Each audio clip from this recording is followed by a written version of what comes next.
Hello, everyone. Whoops. I did not have the microphone on. Welcome to Teddy's Haven. Yes, Teddy's love is still maxed out. Everything seems to max out at 35 so far. I don't know if there's a plan to increase that or not. But it's fine. So a few things. There have been several updates since I last played. And a lot of really handy features have been added to the game. One of which actually is flight. You can just straight up fly now. It's a little annoying because hi, Titan. In that, like, I would think, space to go up, shift to go down. But that's not the case. You have to look up and then push forward, or look down and push forward.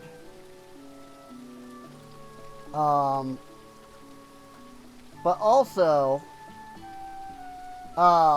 flight is considerably slower than your normal walk speed. And then I'm using mounted speed right now, obviously. But you can see, if I switch to flight, I go considerably slower.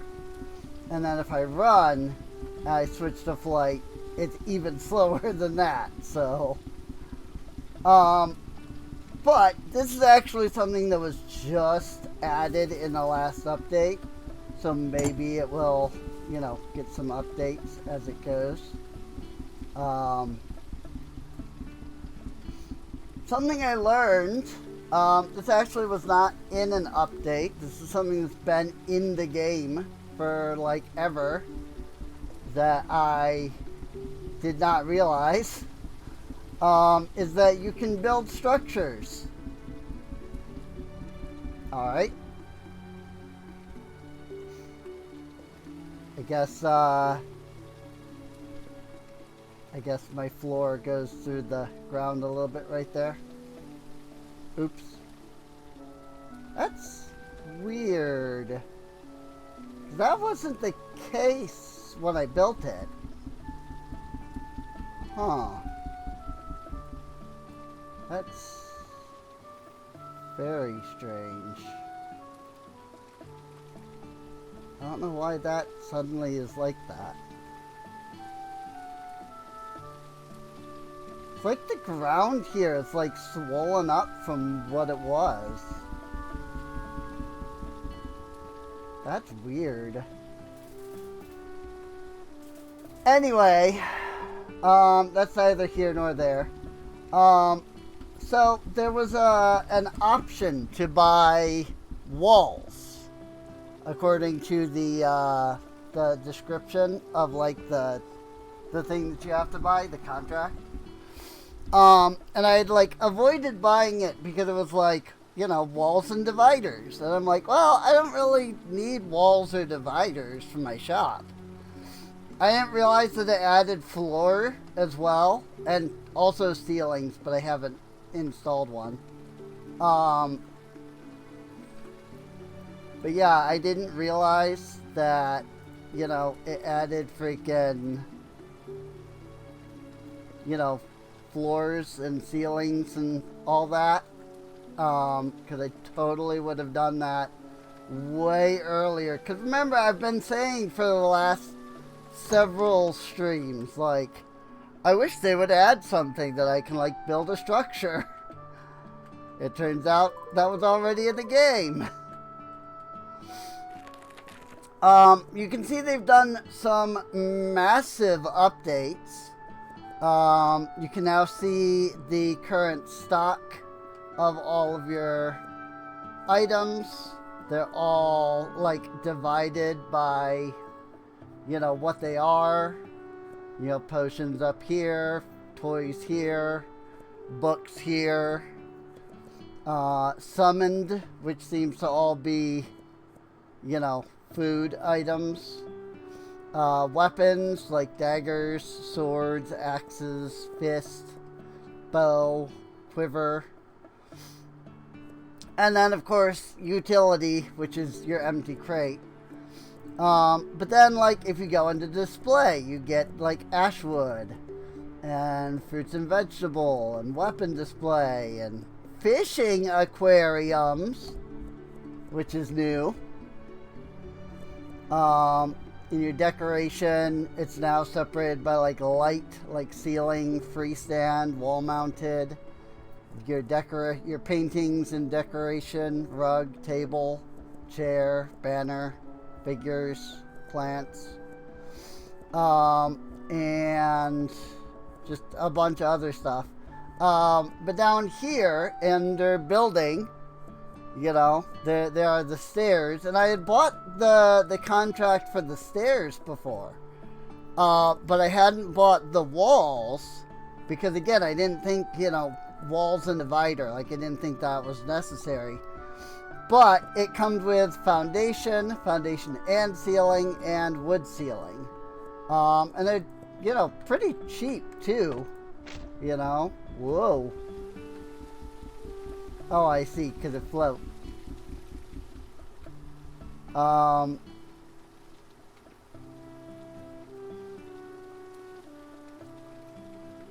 Whoops. Space. Interesting.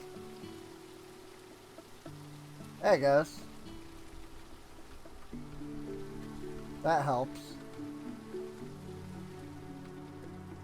Now it doesn't rain right here.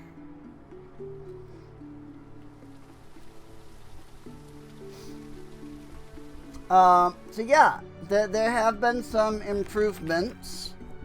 I think that if I had discovered this prior to the flight being added, I might not have liked it as much anyway, because I can already see, like, the flight is super helpful with, the ceiling.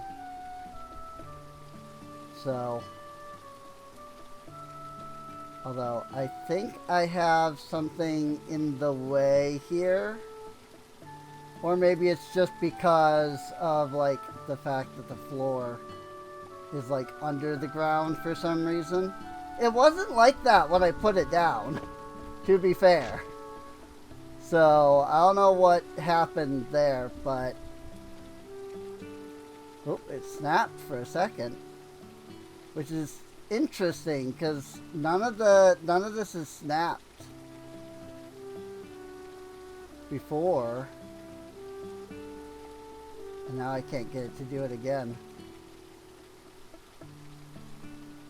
Just do that.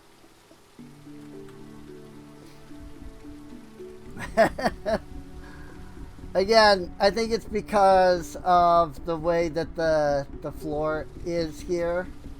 Something seems to have, like, goofed here. I'm not sure what happened. So...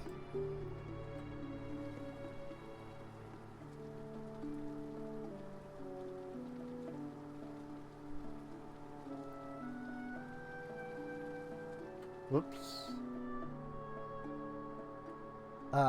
Cancel. But yeah, now it's not raining. I'll fix this at some point. Maybe.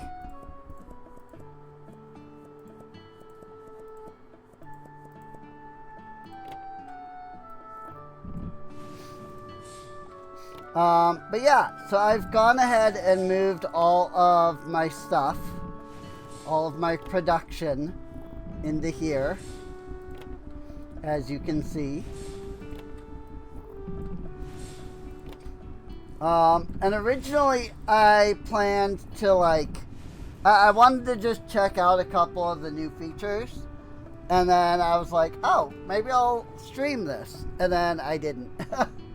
And so I ended up doing like a day's worth of stuff. And to be clear, it's only really been like a day's worth of stuff. I really haven't done that much.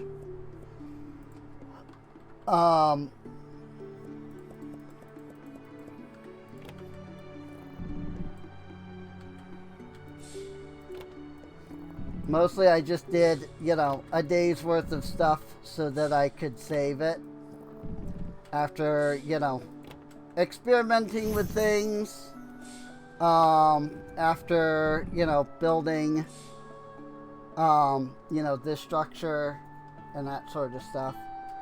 I need to go check which brews I'm selling, because I did not do that last time and I almost ran out of one.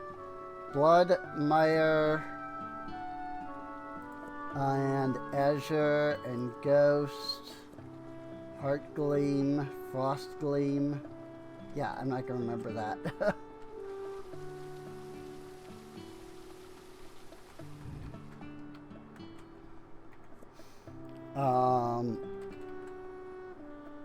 Frost Gleam, Heart Gleam,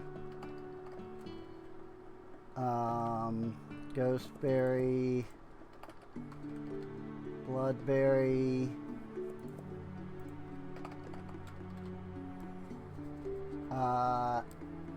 Azureberry, and Mireberry.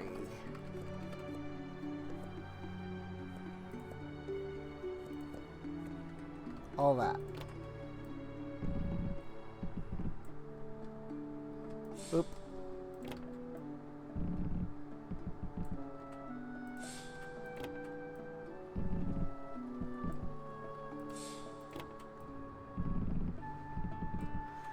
Doop-a-doop-a-doo.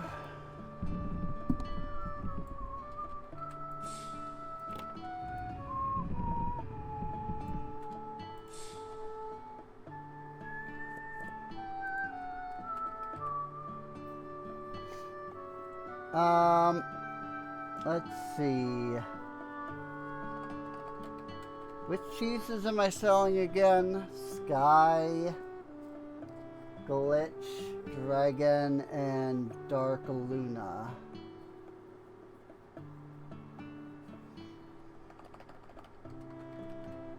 So, Sky, Dark Luna, Glitch, and Star?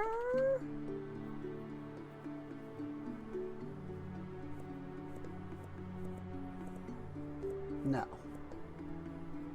What is it? 1, 2, 3, 4.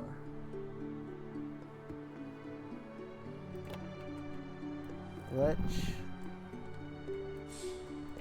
Dark Luna, Sky,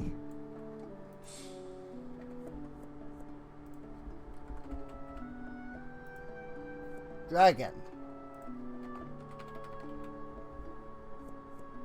Dragon's Blood Milkweed. Got it. Okay, so I got those. I do need to go ahead and do some more planting of the milkweed variety. And I think what I'm gonna do is get 2 more farming plots.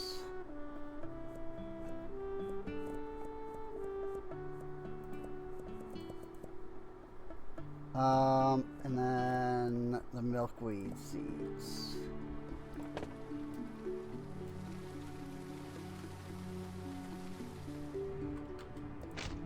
And I know this kind of ruins the fact that, like, you know, if we have 6 and there's 6 seeds in a thing, But it is what it is.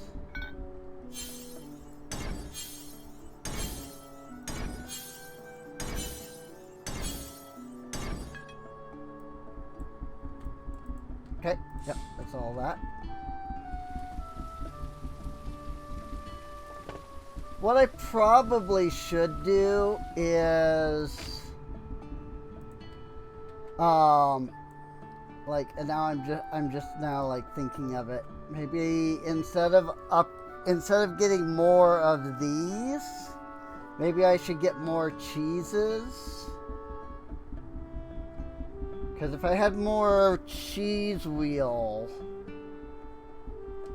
I could make 6 cheese wheel and thus have 6 plant. That might be better. Now that I'm thinking about it.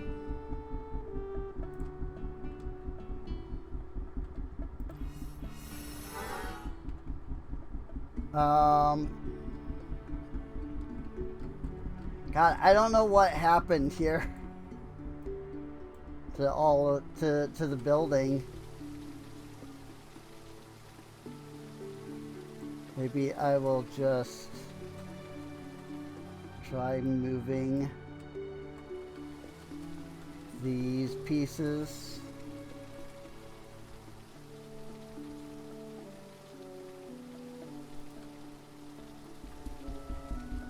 Whoops.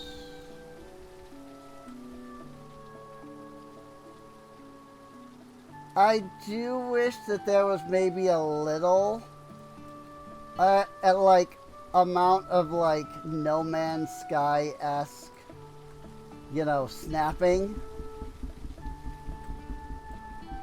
where like the walls and stuff like can auto detect, you know, the locations of like the edges of the wall, the, you know, walls and floor and stuff. I imagine that's probably also really complex to do though.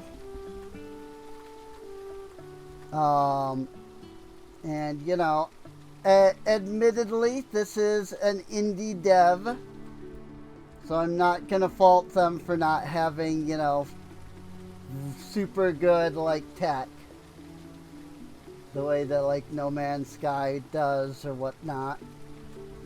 I'm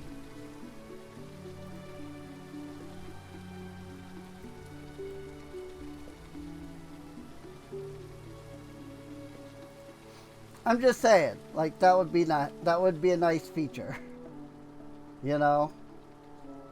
Like there is some amount of, you know, snapping just based off of what your, you know, snap 2 settings are. Because it is built on a grid system of some kind, you know. Like I have a location snap of 10, you know. And I'm sure that if I like moved that around, you know, I could figure out how to set it up better.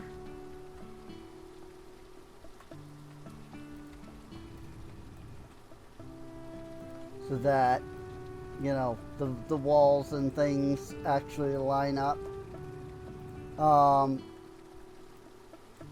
And there is something to be said about, like, you know, having the freedom.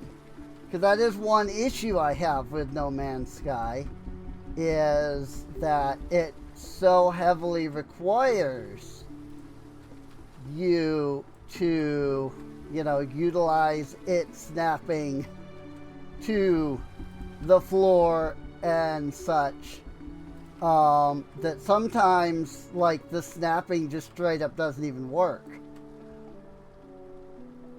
So, we've got a little Z fighting going on here between the 2 floor tiles.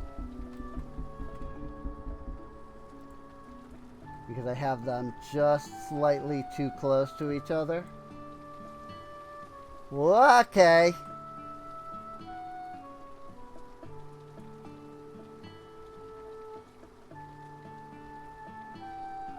Like, if I bump it down to like a 5, you know, you can see that I can get it a little more exact.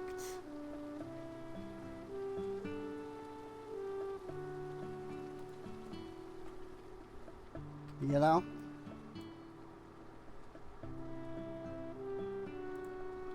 And get the location snapping a little more exact.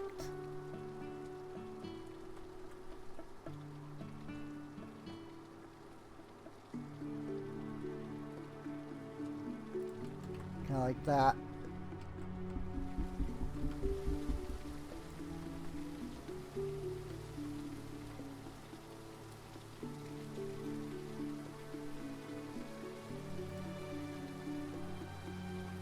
But it definitely would be nice to have that, like, No Man's Sky, like, free camera.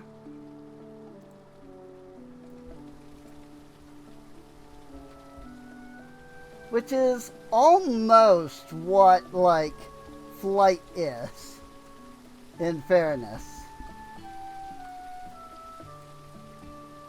Like, this little flight mechanic is actually very much like that. So that's why I honestly think I wouldn't have enjoyed it as much prior to, because not having the flight really would make building like way harder. But having the flight really does help a lot. Just, you know, straight up. So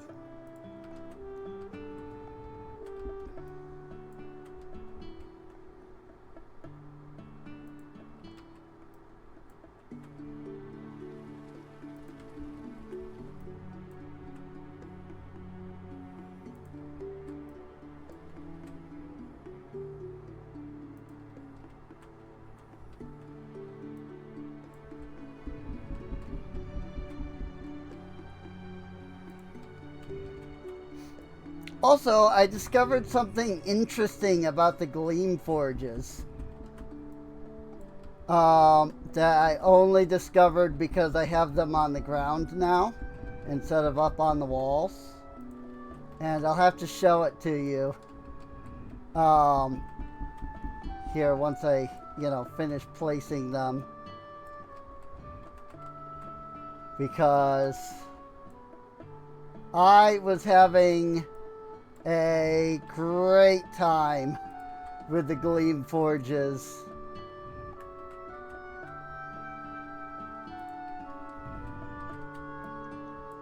Ah! Frickin' heck.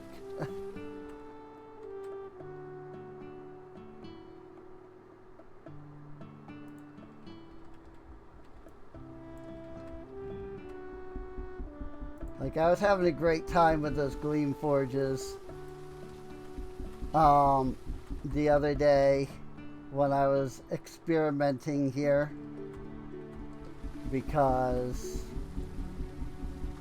you could do all kinds of fun.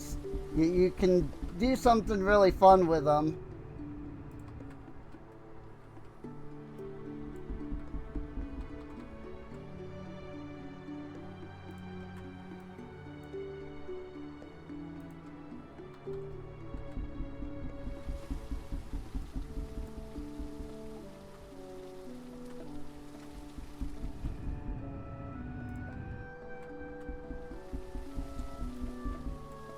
I just gotta move everything back into here now. And I'm also like placing things in different locations than they were. So like, I don't know. I don't even know if like the way that I have it now, you know, I don't know if I have the proper space now.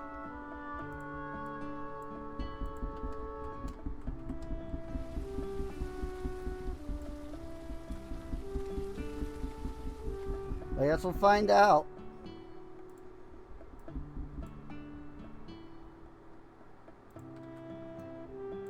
put this over here in this corner.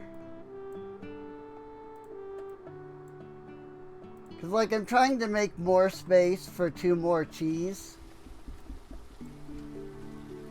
So...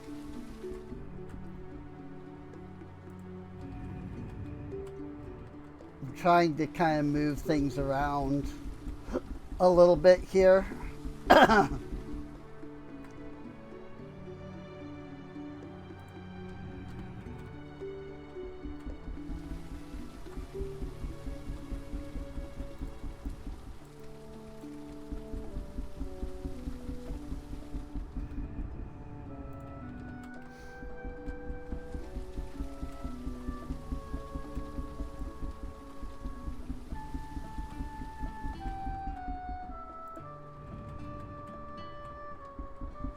I will say, something that would help would be a way to, like, batch grab, you know?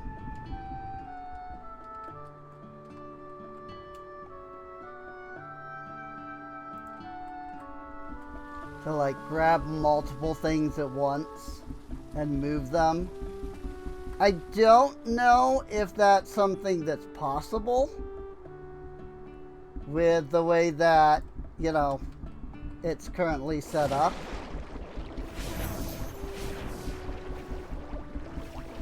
Ooh, that's different. Okay, I have everything now.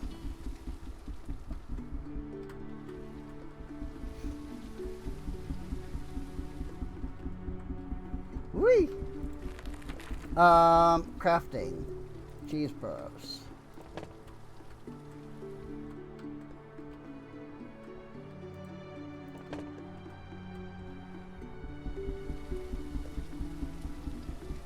Whoops.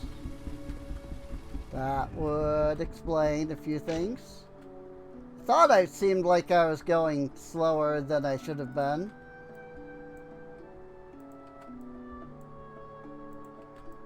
I was in flight mode on accident.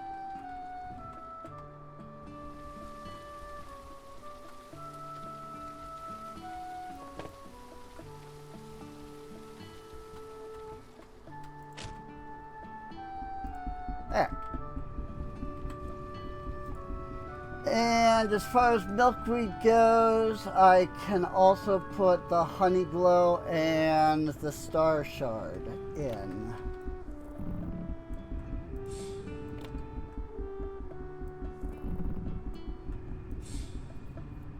And then what I do is I just take those same ethers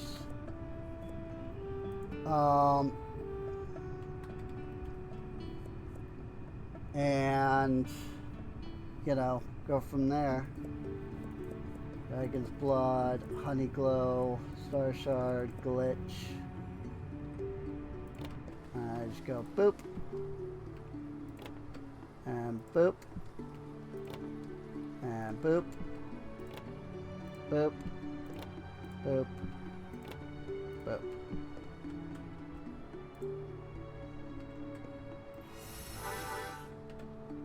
Easy. Cool.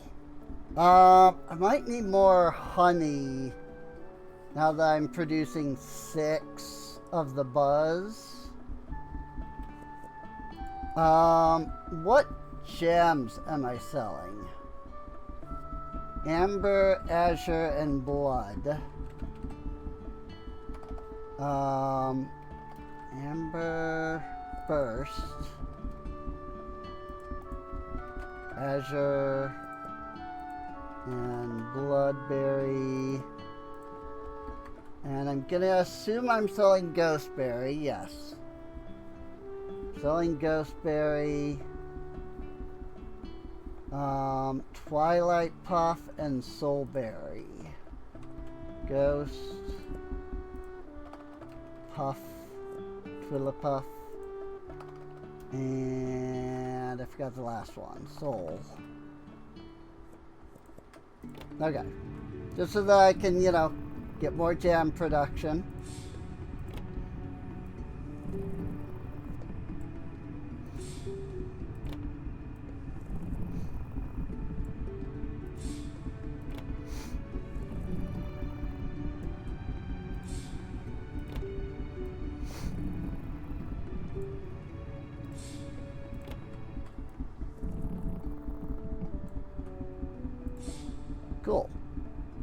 And then these are shards.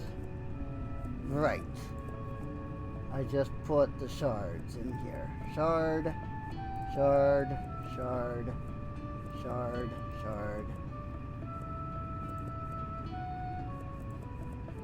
And I think I have enough of these to put all of them in, if I recall correctly. It does seem that way.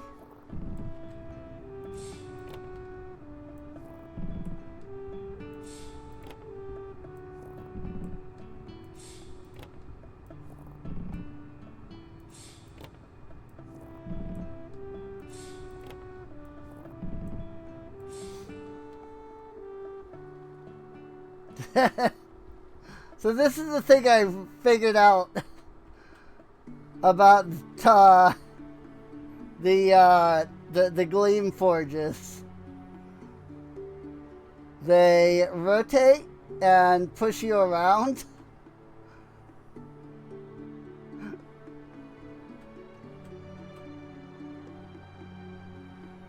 And it makes the world spin. It's kind of great, and I love it, and I hope they never change that.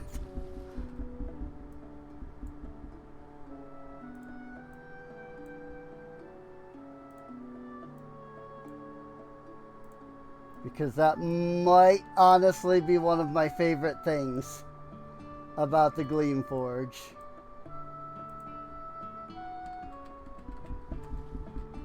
It's just this. Because, like, so I was like, I had put the Gleam Forges down, and I had come over, you know, because I had the Gleam Forges here. I would come over, and I was, like, putting the farms down. And I came over and, like, you know, I came over and was like, and, like, went like this and started spinning, and I was like, what the frick? And then I realized it's the Gleam Forges. I was like, what? Like, at first I was confused. I was like, what's going on with my controls? And I realized it's the Gleam Forges. So if you stand on them, they make you spin, and it's cool. I love it. One of my favorite features. So...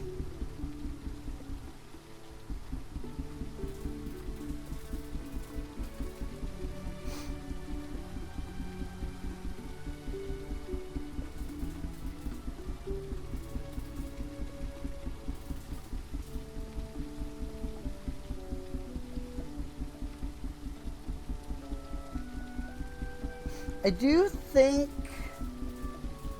that some of the land has, like, modified with the rain. I'm not entirely sure.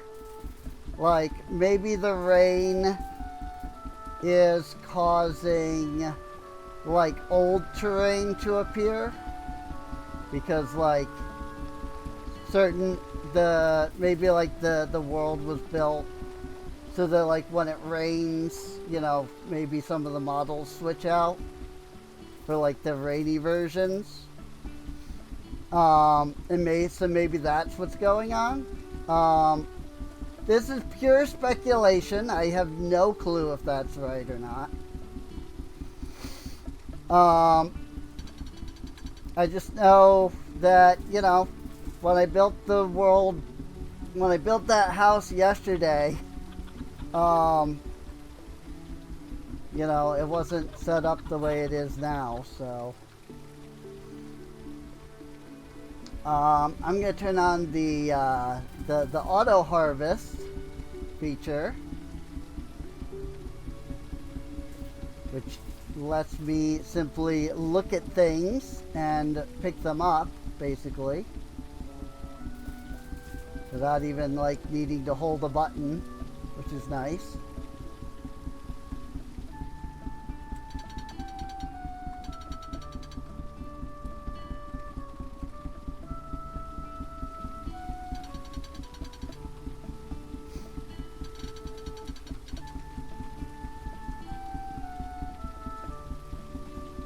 I mean, you really weren't having to click that all that much to begin with.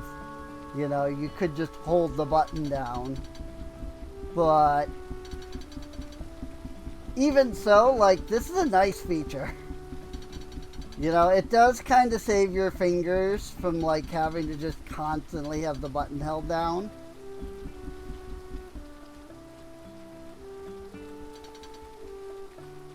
Which is beneficial.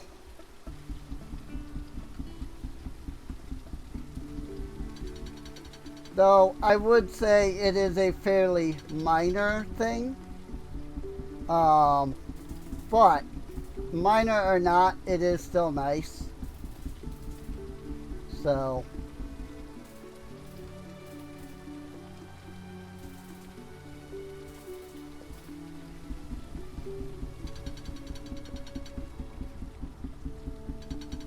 now I probably have enough resources that I don't really need to be running around and collecting everything. Partially because I run around and I collect everything so much that I, you know, and like, because all my skills are maxed out, and then like every day I run around and I collect everything, you know. The water spirits. Hey, there he is. Spirit of the water elemental has graced you with a blessing. He's got the achievement. There are new achievements too that have been added. Are you bigger than you used to be?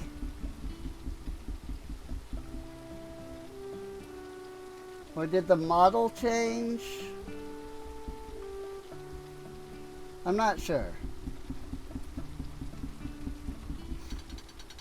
One thing I really do like, though, that you just saw, is that you can now hide the UI. And that's really handy for taking screenshots to turn into thumbnails, because now you don't have to worry about the possibility of the UI being in the thumbnail, which is always one of my big pet peeves as I'm like, you know, trying to set up thumbnails. Let me tell you of the Ember Heart and the one who dared to carry it. In the dying land of Ashmore, the first flame, called Ember Heart, flicked low. The great lords had abandoned their thrones, but a quiet soul rose, guided not by fate, but by stubborn hope. They kindled the flame, not to rule, but to keep the dark waiting just a little longer. Thank you for listening to an old turtle's tale. Umbral. Also, because I clicked on Umbral, it turned off the auto-collect. So, which is fine. You know, I wouldn't say it's, you know, bad. Like, when you click, it turns off the auto-collect, basically. So,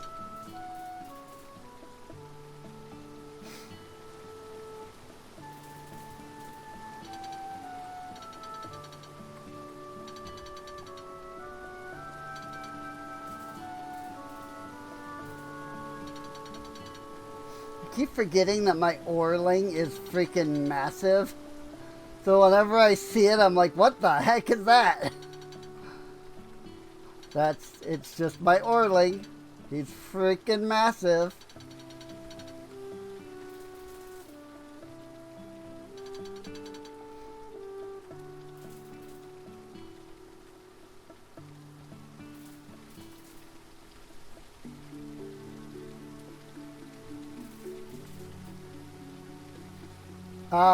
Sir?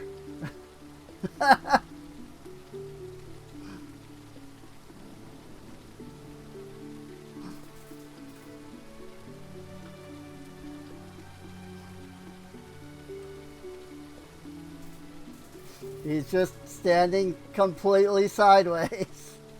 on the tree. That's great, dude. I love that.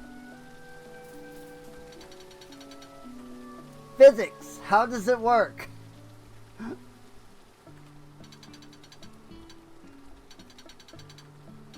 One day we're going to invent a video game that is so powerful.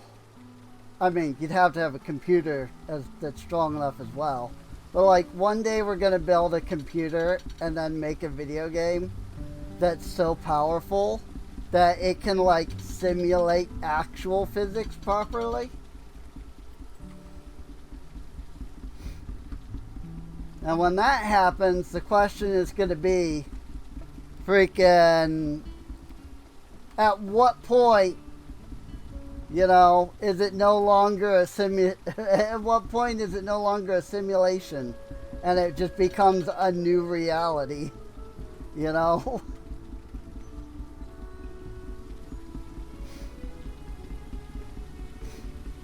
Like, frick, dude. That said, one nice feature of being able to fly now is that I no longer need the zip cord to get into the castle. I mean, it is kind of slow, you know, flying around. But I no longer need my zip cord to get into the castle. Also, there are what are called royal peaches here by the castle. And they are peaches with a little Princess Peach-like crown. And I love it.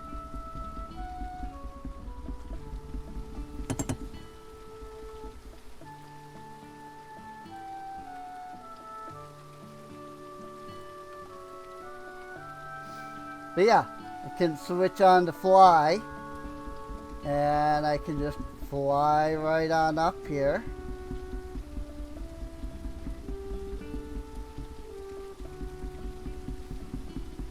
And again, it's really slow.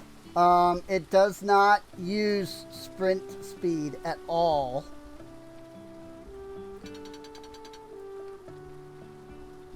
So like any amount of time you can spend out of flight is better.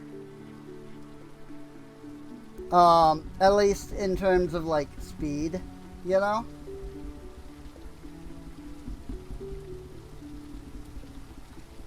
Whoop.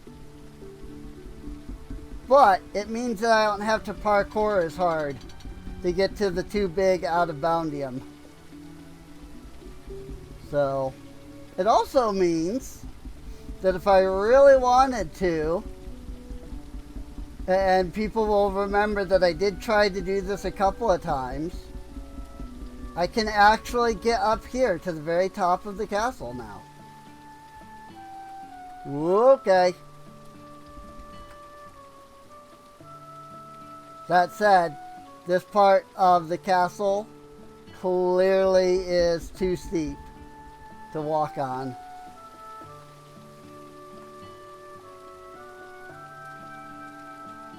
But it does mean that we can sneak our way in here if we want.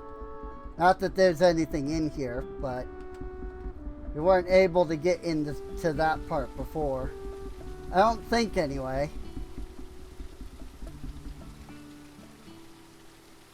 But yeah, gliding is faster.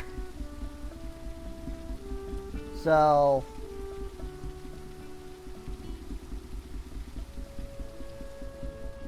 if you're in a position where you can glide, it is faster. Also, you don't have to get into the castle for the royal peaches. There are a couple of them out here. I think there's like 4 of these trees out here.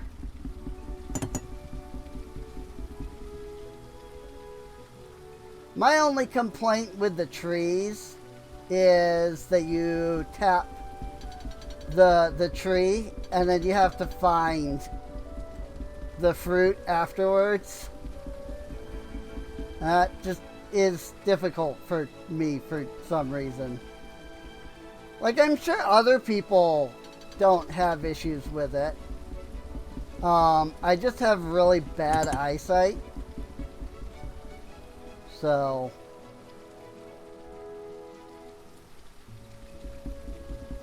Arya! Also, all of the named animals now have unique drops. Before, some of them didn't. Arya there, for example, just gave you, like, wool, which didn't make sense to begin with. You know, the fox gives you wool. But, like, all of the foxes now give you tuft, and then the named, like, the named fox there gives you Arya tuft. And the dev has stated that there is plans to eventually add, like, clothes crafting to use, like, the wool and stuff on. But it hasn't been implemented yet, so. But there is plans to do something of the sort. Well, like, look at this. I'm at 7,000 ember berries.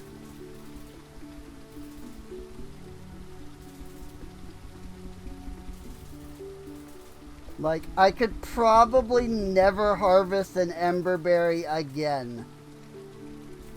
For, like, a year. An in-game year. And I'd be alright, you know?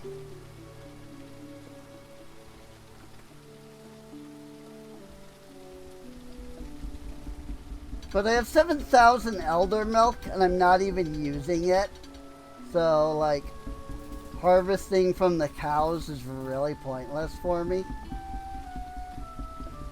But then, like, there's whisper wool, and now you can even see, like, there's tan whisper wool, and black whisper wool, and white whisper wool. And this is all for the idea of adding in, you know, like crafting with the wool at some point.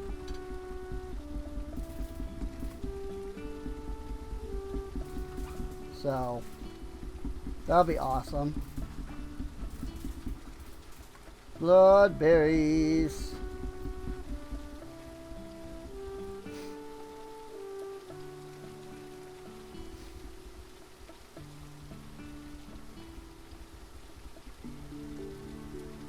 Let's go over here and grab the lavendrite that's over here. And then I think I'm going to call it good because, again, I have so many resources. I don't really need to sit here and harvest every single thing every time.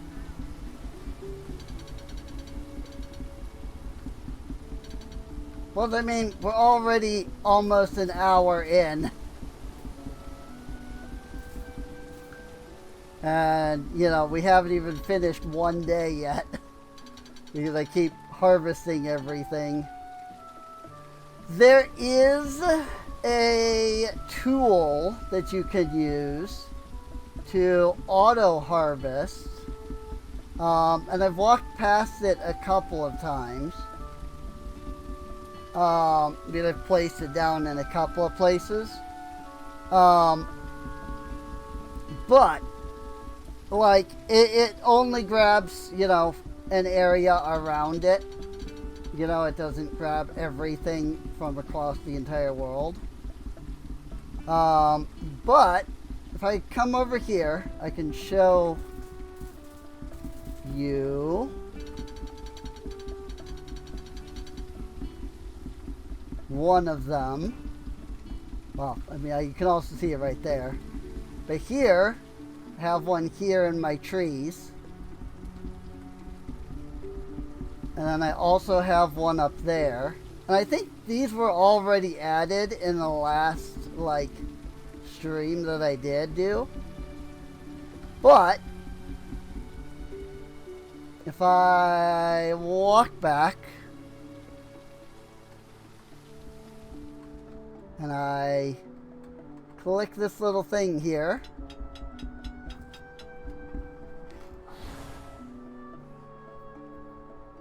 it'll activate those. And there's all the apples, there's all the stone.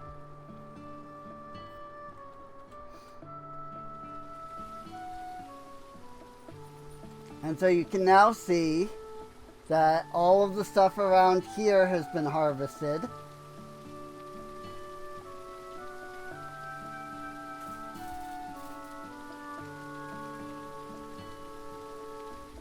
And my orchid over here has been harvested. And I plan to add more. They're just a little expensive. They're 2,500 gold each. And they only harvest like an area. So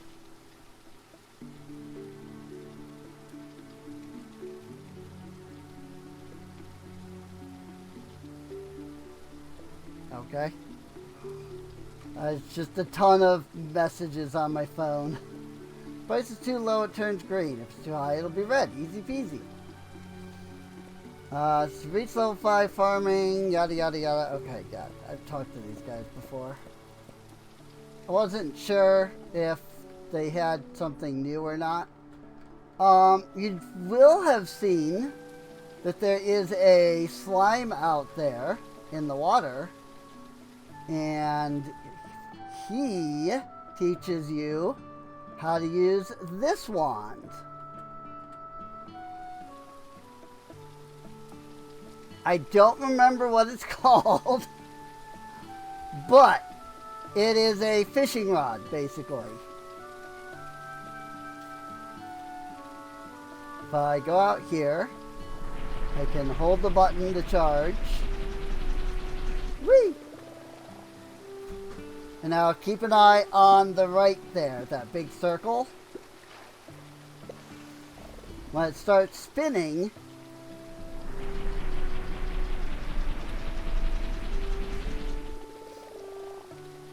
you know, you can catch something. And they'll flash red a couple of times, but once it starts actually doing the spin, then you can catch something. And that earns you fish.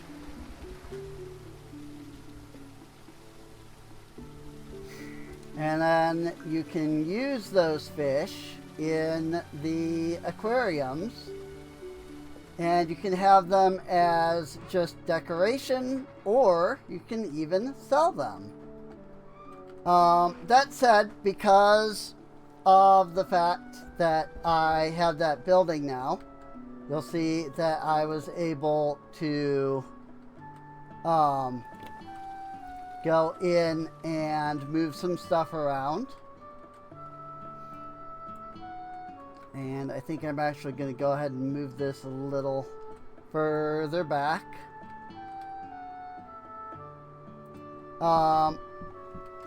And something that they added that I've been saying would be nice for them to add is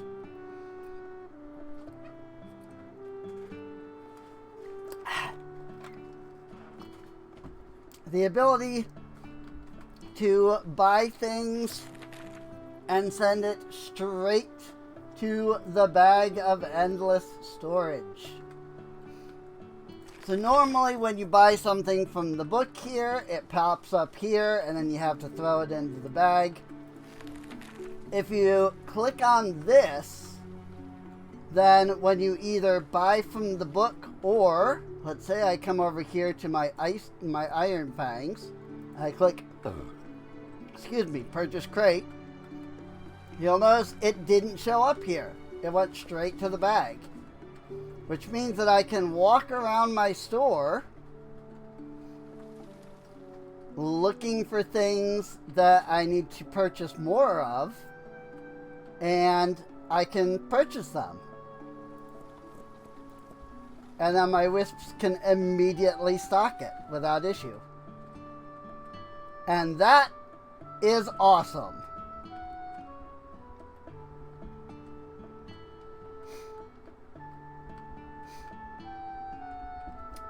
Alright, well, we've talked to all of the people. I didn't see any other guests. So, I believe we've talked to everybody. Let's buy a coral stone garden aquarium. And I actually have to make sure I turn off to a bag of endless storage. Otherwise it will go to the bag of endless storage. Okay, so I mean there's the aquarium.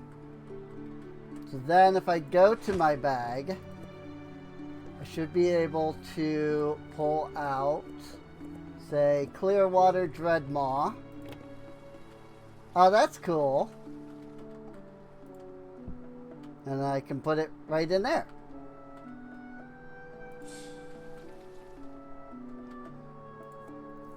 And I can say, I want to sell it for $56.20.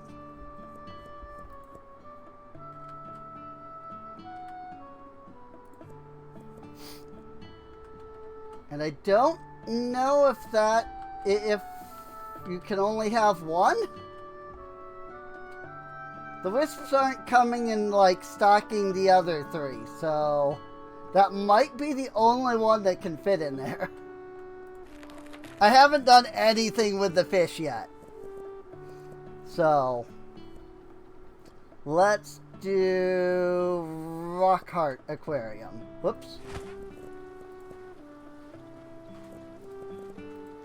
Rockheart Aquarium.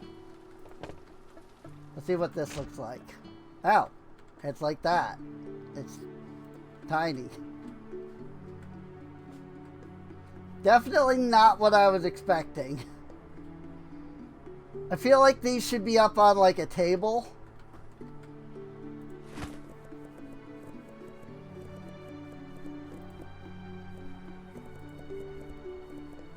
Furniture. I feel like they should be up on like a table or a shelf. And I don't know that I have any tables. So I'll just grab like a small double shelf.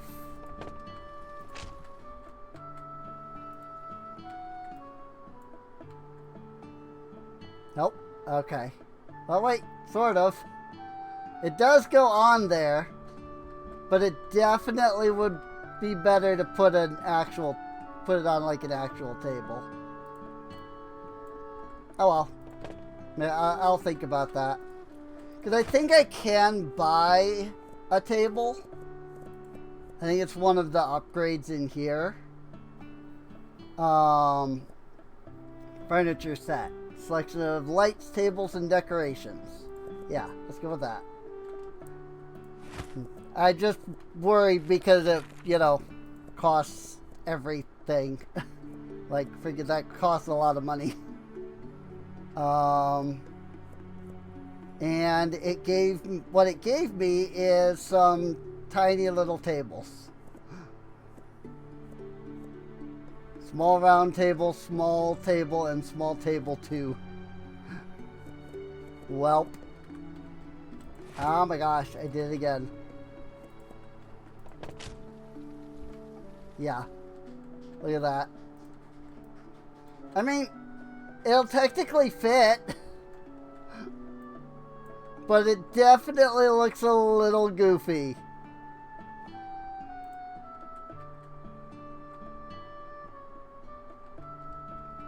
Oh well. It is what it is.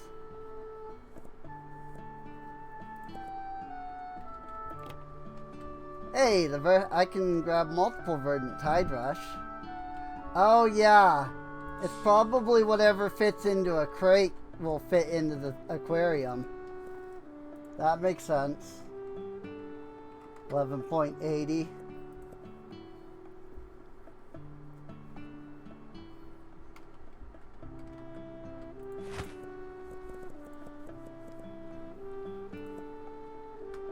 So yeah, like, I can fit 3 of these into a crate, right?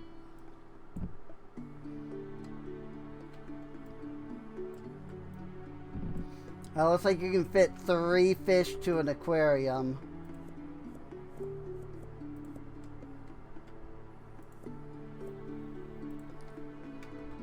$18.90.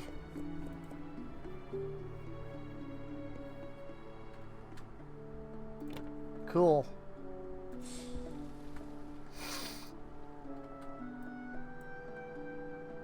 Well, we'll think about that another time. I think I'm gonna just hold on to this for now as the display. Mostly because I don't know if I really want to sell fish, just because that would require me to sit there and fish regularly.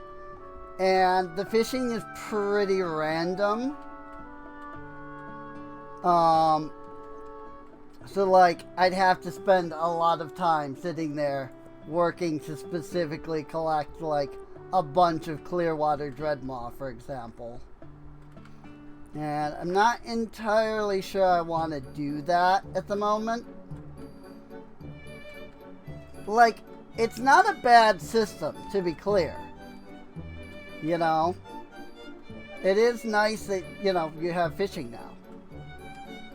But at the same time, I do think that there are some things you know, like, I don't interact with fishing it all that much in Stardew Valley, for example, because I just don't care for the fishing to begin with. And again, to be clear, it's not that like the fishing system is bad. It's just not efficient. It's really nice for a chill game if you're specifically just wanting, you know, chill. Which, I mean, that is the purpose of the game, is chill. Also, they have updated the UI of all of this, which is really cool. I think, anyway, because I don't remember the mage pad looking like this, so... Boop, boop, boop, boop.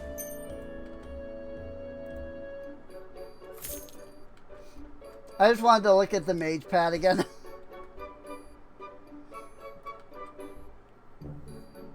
So, that's why, even though I didn't need to open that, I did. Boop. 1640.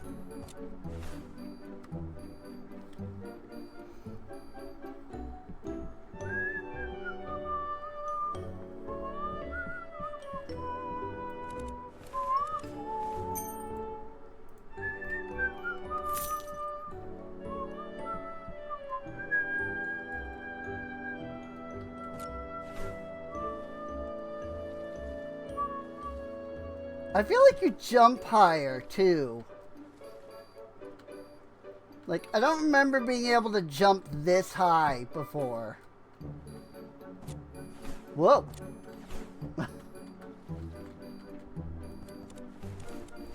I'd have to watch my old videos. 2768.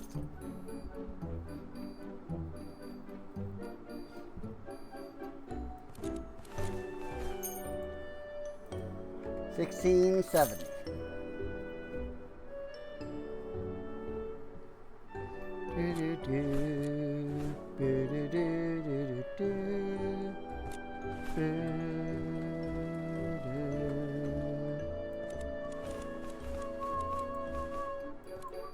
Whoops, I didn't even see that. 2746. Grizzly old man over there. Blood cheese. It just doesn't sound good. Oh, somebody has already bought my big fish. 2785.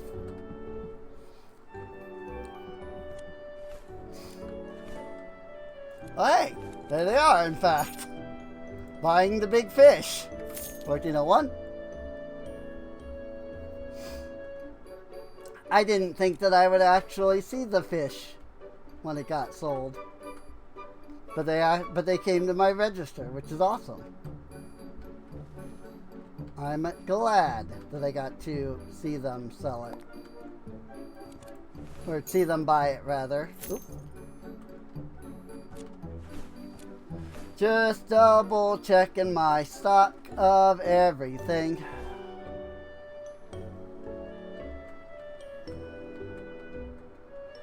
Mainly the potions. Because these can just like suddenly sell out. Due to, you know, the low amount that some of them can hold. Like this, you can only hold 8 here, you know. And so it's like, great, you know, so I can store 8, you know.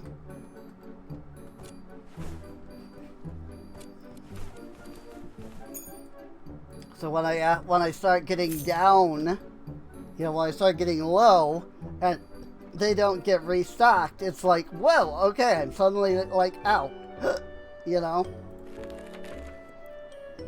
But yeah, I mean, I've got tons of everything at the moment, so.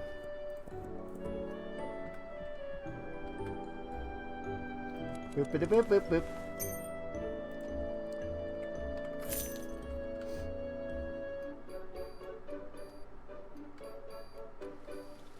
Also, it became really dark all of a sudden.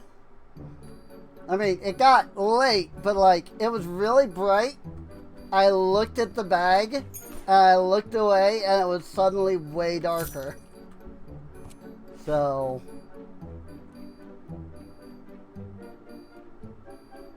I don't think the global illumination setting got changed. I think it just got nighttime. And I just spent long enough that I didn't notice the gradual transition. So, but yes, I do, for anybody who hasn't seen other episodes, I do keep the global illumination on medium, because I have bad eyesight.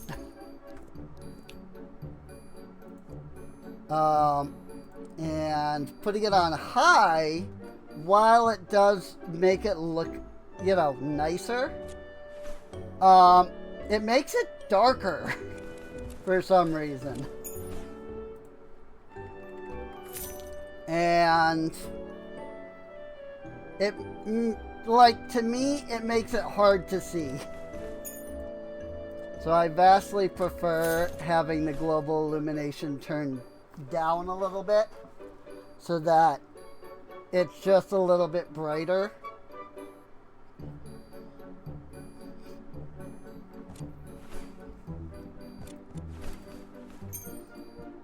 Like, it feels weird that that's how that works, but that is in fact how it works.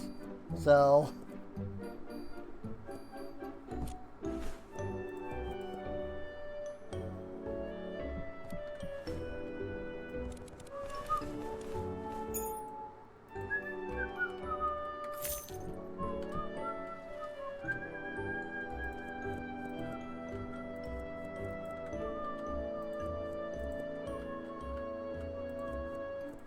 but yeah, now I can just walk over here, hit purchase crate on the things I'm low on, and they automatically go right into the bag. And that is great. I'm just gonna say it. That is a very handy feature.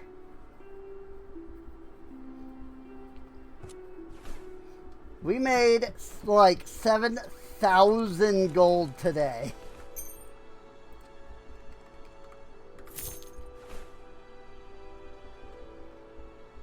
Because, like, remember, like, we started with, like, 500 gold.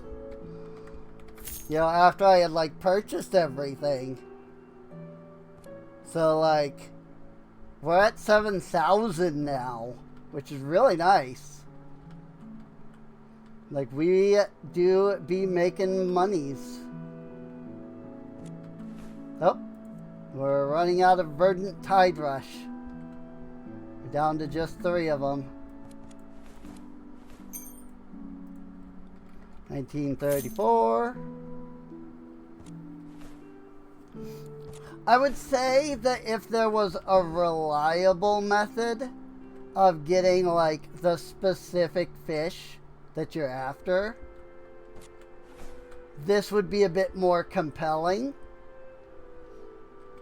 But with it being completely random, like what fish you get, seemingly, if there isn't a randomness to it and there is a way to have it be somewhat deterministic, I haven't figured it out yet.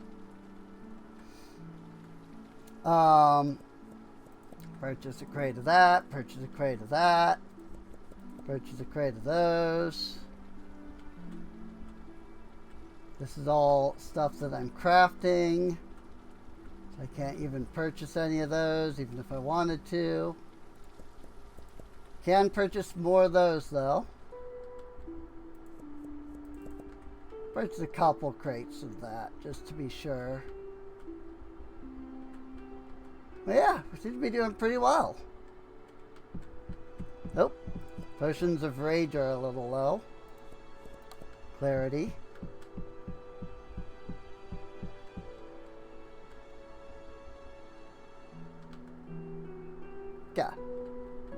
Yeah, things are working out pretty well. Things are going smoothly. Very cool.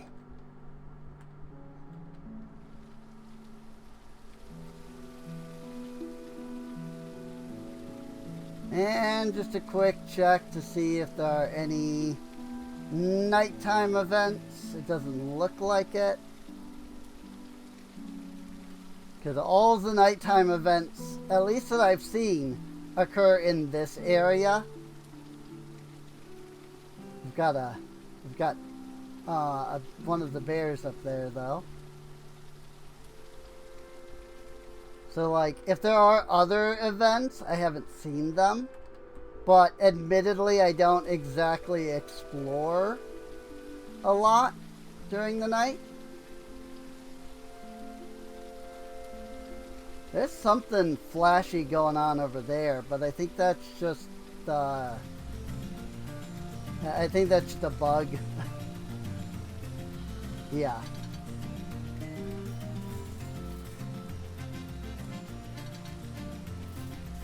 It's just a shader thing with this, the warp crystal over here. But since I'm over here, I didn't actually harvest any of this stuff. So I'll give it a quick grab.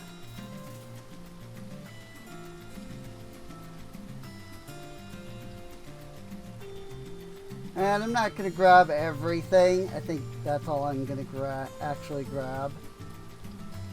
Wow. I guess I should grab the... Am I selling the mocha scales? Or am I selling all the special scales? I don't recall. I think I'm selling... I guess I can look. I think I'm selling the scales that are from the Game Grumps.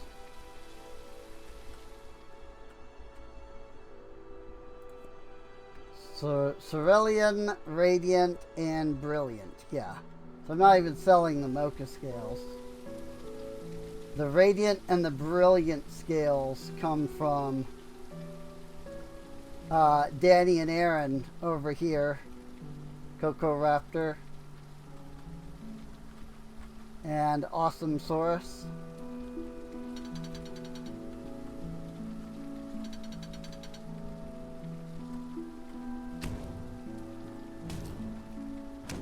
Ninjabbit, though, doesn't give you anything. Ninja Brian, he does not give you anything. So, I think that's really funny, though. If you have the auto gather turned on, like I have, you may have seen that he was like constantly punting me. It's actually really funny.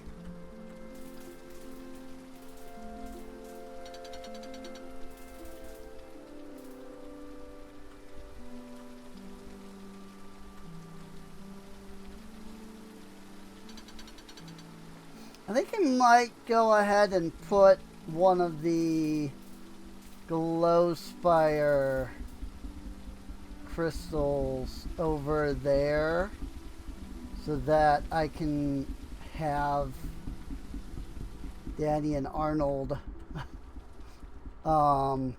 being like, you know, harvested. That sounds really bad, but whoops. Low Harvest Spire.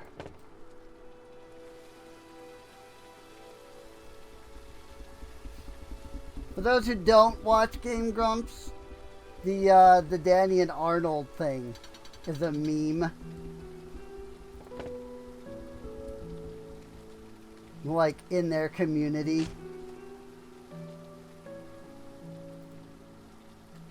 Oh yeah, that's nice. In fact, actually, since that's so big, I can move it a little further, like there. Cool. And now that'll grab from, you know, Danny and Arnold there. Although another little joke meme. That I don't know if anybody has been like actually making is lately I think Dan got back into contact with his friend Adam, and he's been accidentally calling Aaron Adam in like several of the more recent Game Grumps episodes, and it's just really funny.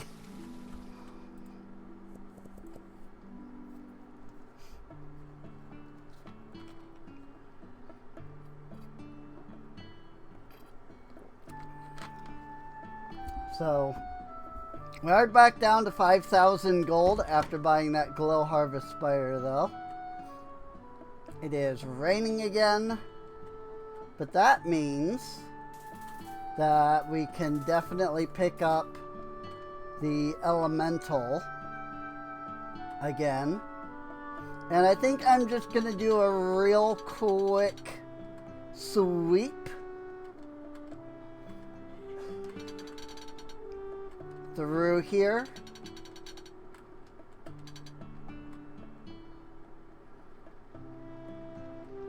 And like, you know, just kind of make my way down towards this area.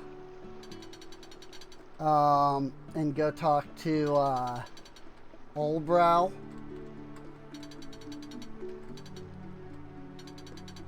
And, you know, kind of sit back, gather some of the ores around the area, but not like everything the way I have been.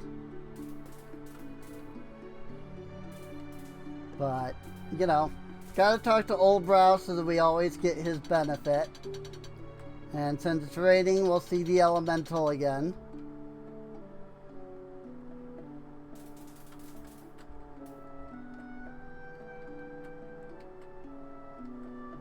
Wimbletuff.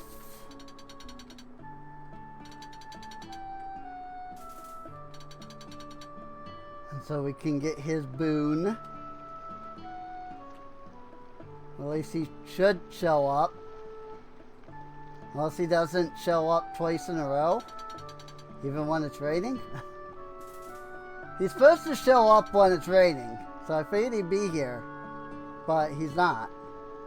Or maybe it's not raining. Maybe it's just cloudy.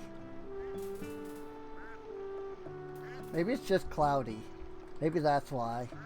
Maybe it's not actually raining. Maybe it's just cloudy. Haven't actually gathered Quakari eggs in a while. Because I have so many eggs that I haven't really been worried about it.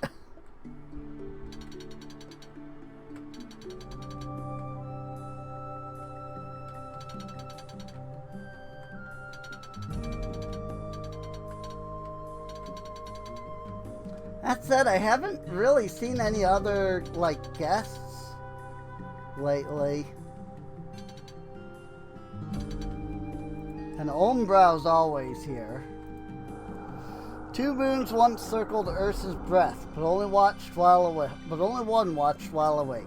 The other slumbered, hiding a people made of crystal and thought. When war burned the skies, a fallen knight named Kadros turned his blade inward and found a wolf sleeping where his heart should be. He rose not as a knight, but a protector of both earth and sky. I'm pretty sure we've read all of those by now. Because, like, it's freaking day 48, you know? Like, unless the creator has, like, hundreds of stories, or even 100 stories, you know? Freaking, like, I think we've probably seen them all. But you never know. Plus, I mean, I do these so infrequently that half the time when I read a story, I'm like, ooh, that's neat. And it's like, that's the 4th time I've heard that story. But, like, I still react as if it's the first time.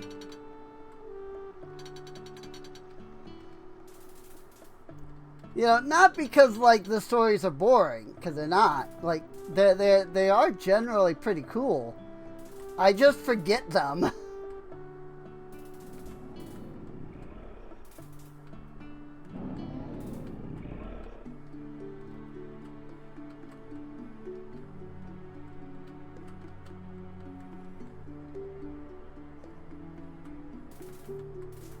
So,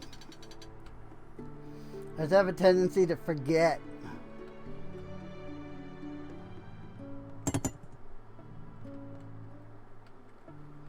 Royal Peaches. Whee!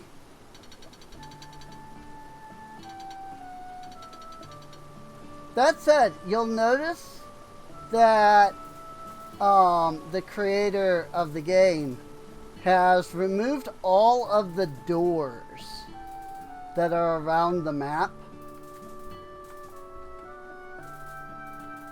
And he's replaced them with that one big door that's over there. And so I'm a little curious, you know, when that comes out, like what that's going to be about. I'm assuming it's going to be the Underdark, because he has made mention that there is an Underdark-like place planned. But that was also like a year ago. You know, like stuff changes as you know, work on the game. You know, maybe he's got something even grander planned now. Or maybe not as grand, because it was just, his plan was too much work.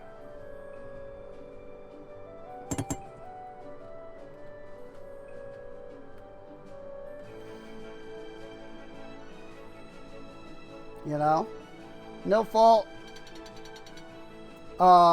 You know, if that is the case, that he had to, you know, lower the the plan.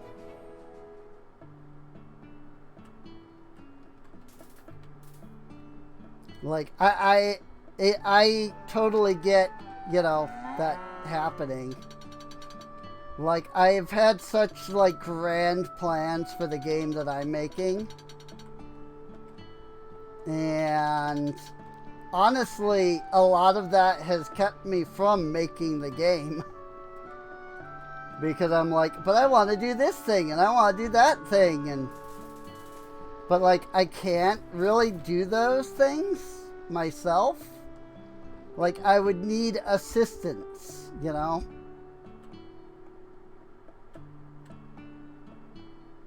From, like, other people who are devs, you know, who are maybe a little more skilled with, like, RPG Maker than I.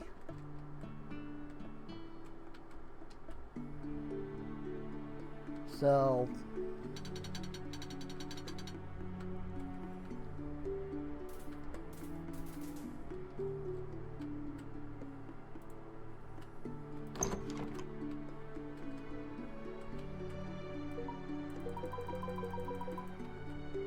go ahead and activate the Glow Harvest Fire now.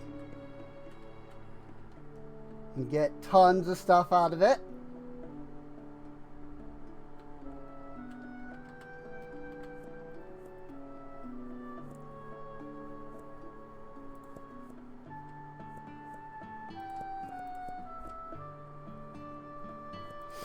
Azurberry,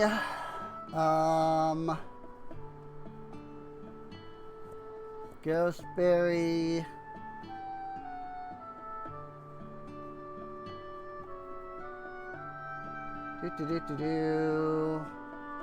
what else was there? Was it Meyer? Nope. It was Meyerberry for the Buzz. Soulberry, Twillipuff. Is that everything? Whoops. I grabbed the wrong Soulberry. Grabbed the gem instead of the actual berry. Yep, that looks like it was everything, because I have enough. Like, once I get the proper Soulberry out, I'll have the... I'll have all of these filled, so...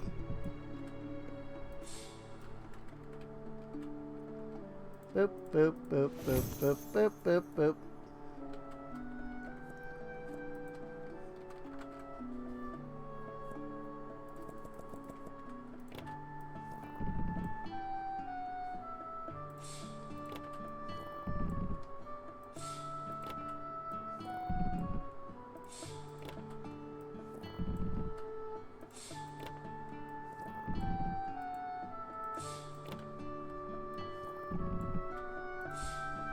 And these I need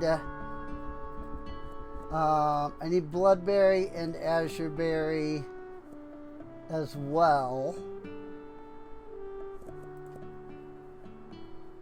I need Frostgleam.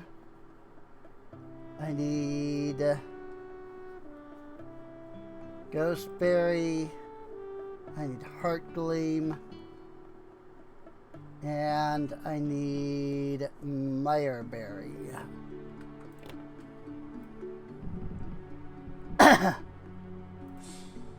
Don't accidentally fill multiple, because I'm so far away that my mouse click could have been registered to both on accident. Oh my god, I keep turning the wrong way.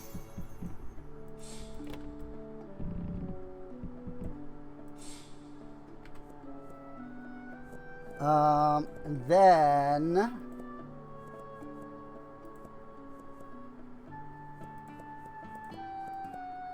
We need all of our ore.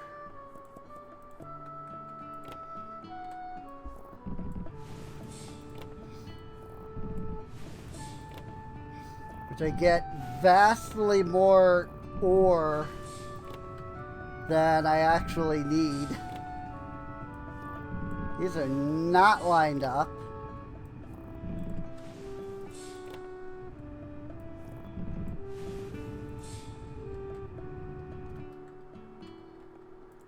Let me go ahead and go boop.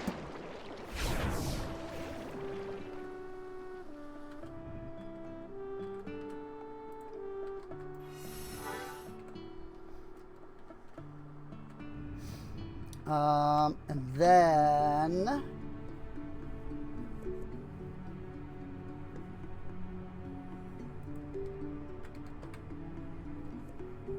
do dark lunacite, milkweed, lunacite, star shard. Right? Was that all 6? No, I didn't. What didn't I grab?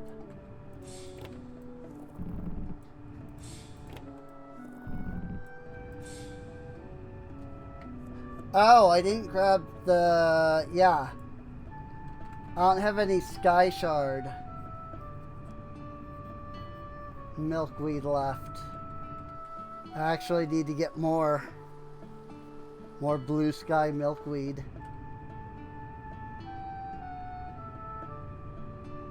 That's why I was confused.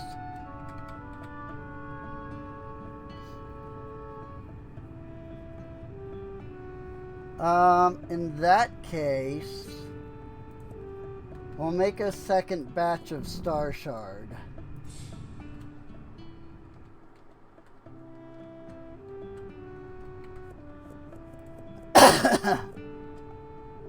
And then we need to get all of our crystals.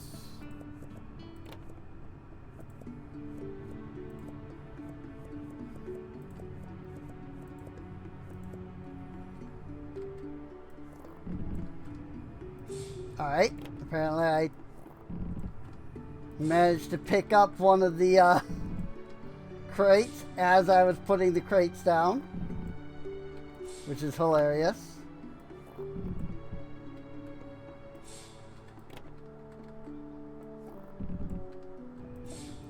I'm doing these backwards.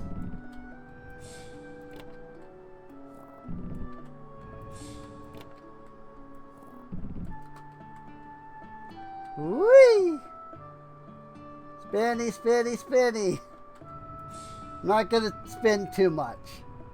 You know, I'm sure some people would get dizzy. And as fun as it is to me, I don't want people to, you know, feel nauseous or anything. So, cool. So that's that.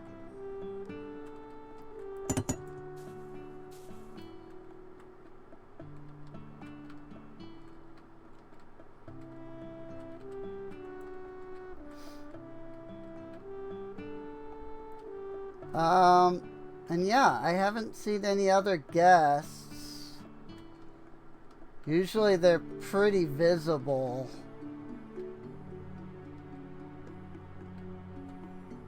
So I don't think we have any others.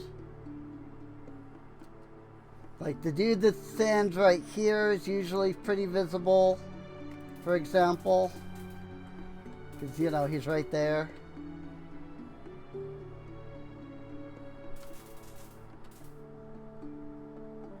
The elemental wasn't here today.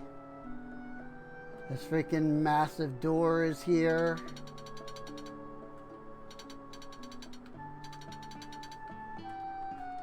Which the door does look different than last time.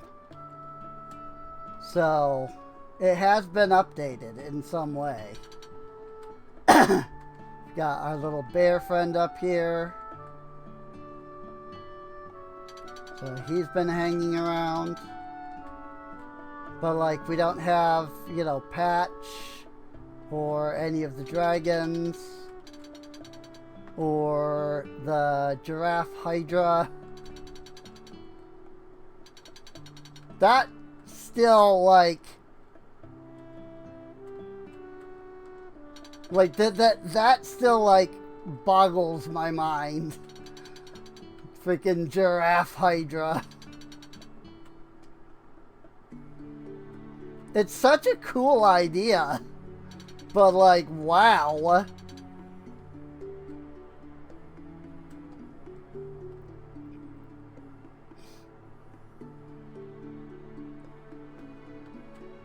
Get some jasper and maple tuft.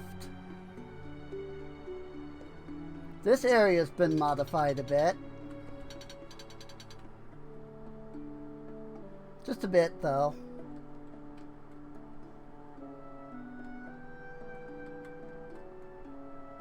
And there's nobody out there. There's a big hole right there in the ground in the water. We don't have the dev.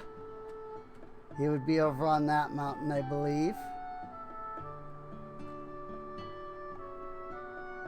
Which, one nice thing is that if he were to appear, we do now have the flight.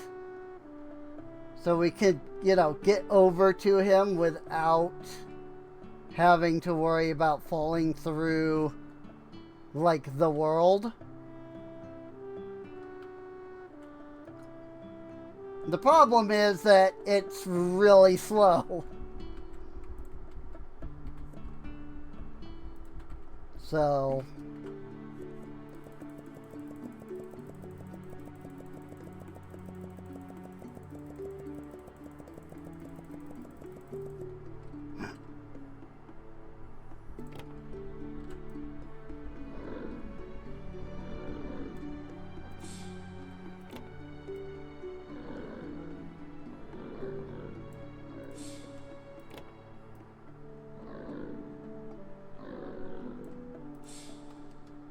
this is how I replenish ore.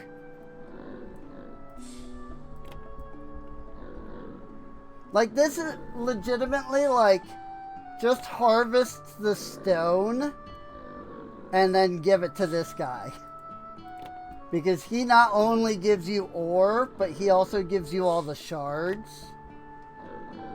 And, like, some of the shards you can only get during, like, rare events.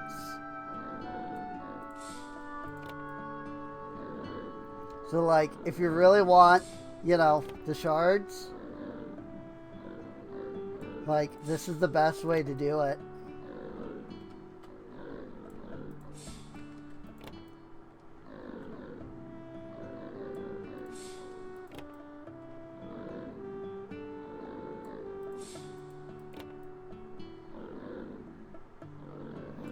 That said, while the dev did initially say that there was no upward limit in size for the Orlings, I think he has since added an upward limit.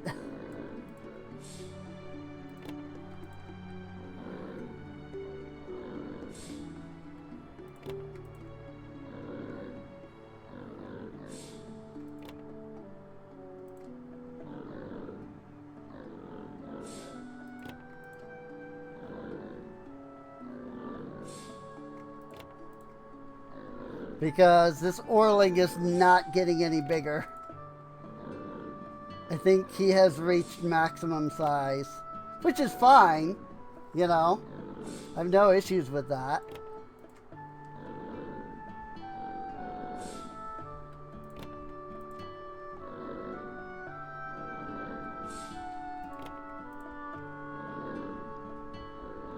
I just think it's funny that he's like this freaking massive.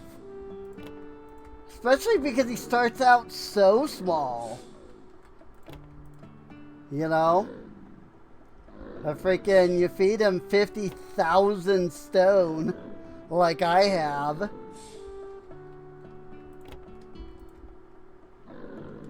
And he goes to town, man.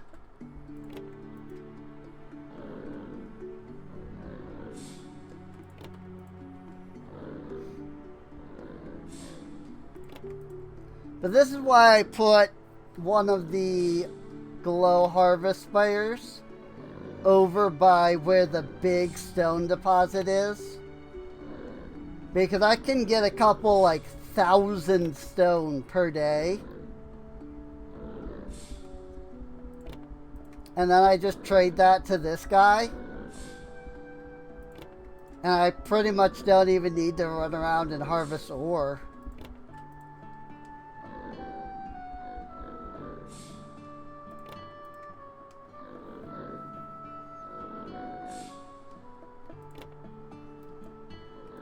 Oops.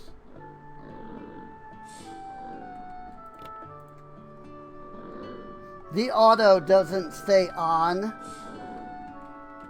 Like, every time I pick up the stone, it turns the auto off. And so I have to turn it back on. Which isn't that big of a deal, let's be honest.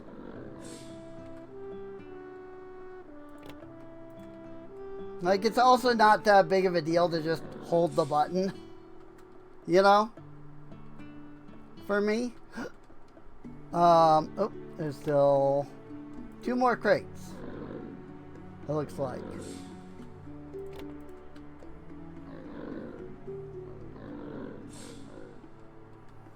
I think that's actually it this time.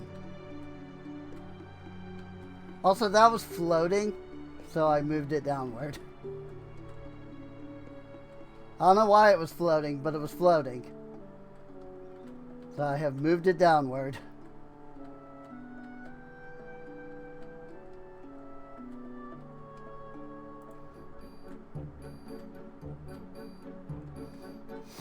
Time to open shop again. Whoops. Forgot to pay off my bills. Let's do that.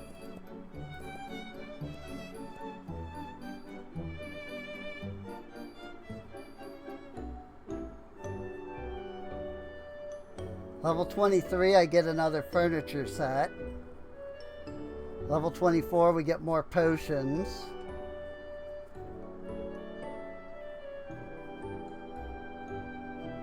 And it's all the way up to level 36.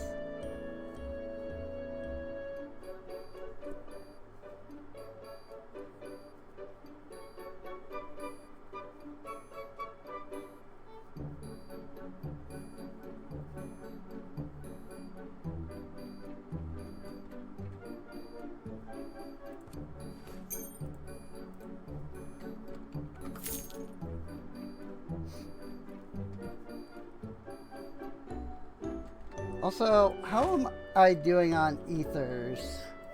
Because I haven't actually been using my Memoria.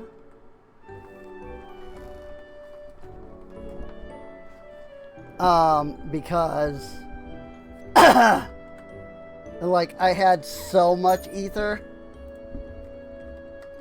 Like I had so much ether that I wasn't using, and I'm selling. And I'm barely even selling those.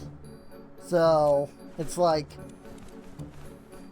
I just stopped making ether, you know? But, if I'm gonna start getting low here, because it looks like some of the ethers are down in like the 70s. There's a couple that are 46 and 36 even. So, like, it might not be a bad idea to get some of the Memorias back.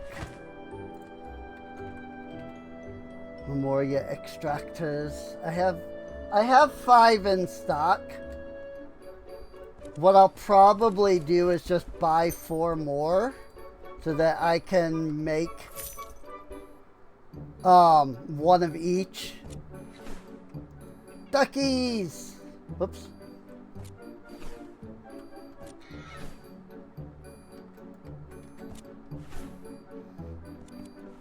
I also just have no idea what to do for thumbnails anymore for the series.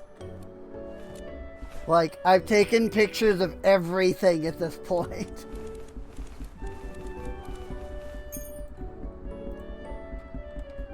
$17.72.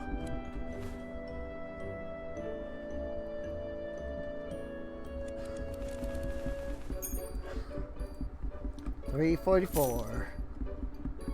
Ducks.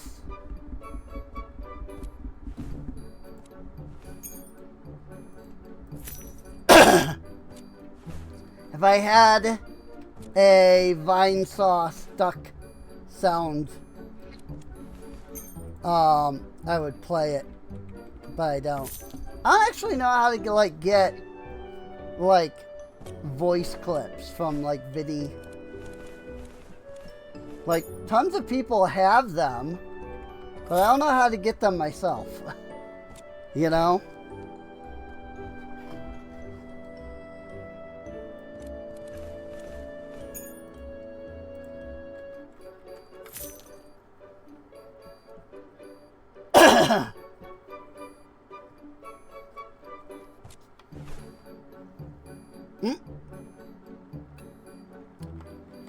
In come the goats. Or a goat, I guess.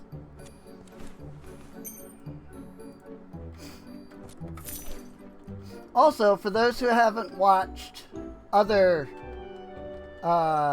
pre-records I've done recently, I am moving here this month. And so as part of that, I can't do a lot of live streams. So I'm doing a few pre-records, trying to get as many recordings as possible ahead of time. So far, I have not managed that. I've been getting one thing recorded a day. So, which is not great when you need to record like, you know, 20 videos in like a 10-day span. Because, you know, you only get 10 videos in that case.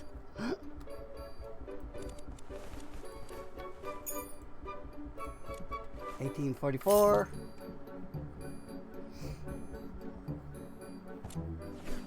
Yeah, it got dark a lot faster than it used to. So that's interesting. Now we're at 9,000 monies.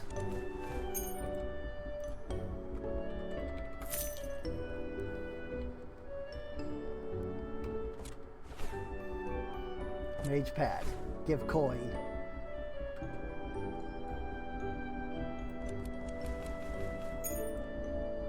And yeah, I mean, this is available. But it's just so much nicer to just type the number in. I'm sure that, you know, the brain is a muscle, right? So the more you use it, the better at things it gets. So like, if I actually used this each time, like, I would get better at it. I just don't.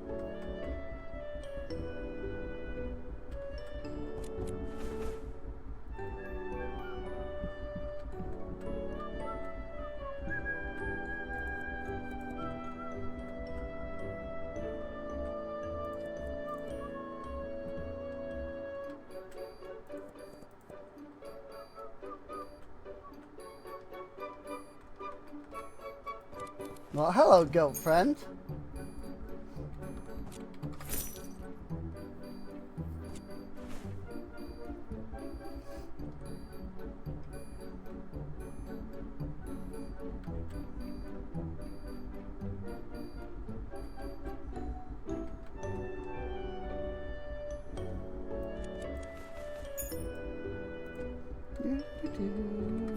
I do love the music in this game, though.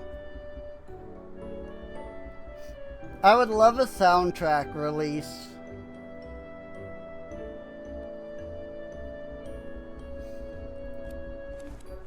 Like, the music is really fitting. It's all just, like, really chill music, you know?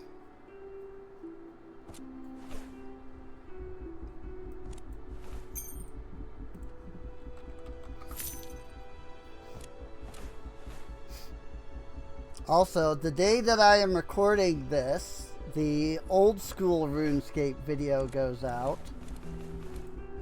So I'm curious to see if anybody will even watch that.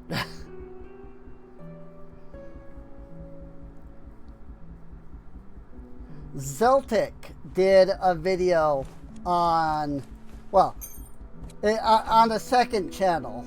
Zeltic does OSRS videos. And he did one on Cuthbert, the Lord of Dread. And I watched it, and I was just like, oh my gosh, wow. It's an amazing quest line.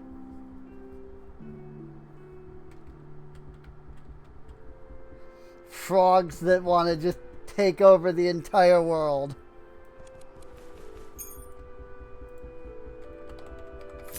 If you haven't seen Zeltic's video on that, you should go watch that. Oh, and that's it. I am out of Clearwater Dreadmaws. Oh, I'm also out of Verdant Tiderush. What other fish do we have?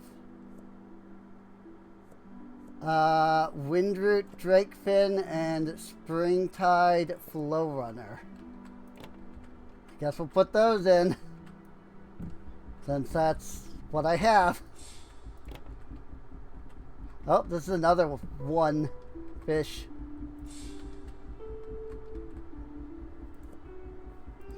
Uh, 1740. Hoo-hoo-hoo! Wild Root Drakefin. 8260. What the frick?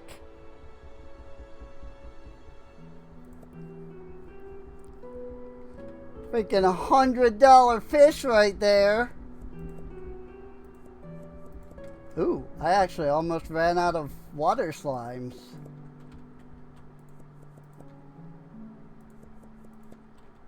How are my horses doing? Definitely. Whoa, I ran out of bays. I forgot to even like check the horses last time. That's probably why I ran out. It's probably not that they're like selling a lot. It's that I didn't check them, and so I ran out.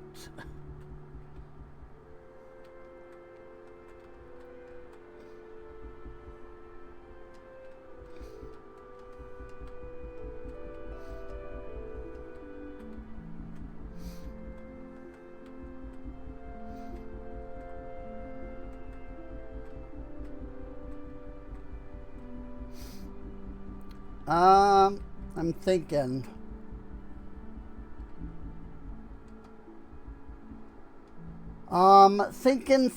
Thinking.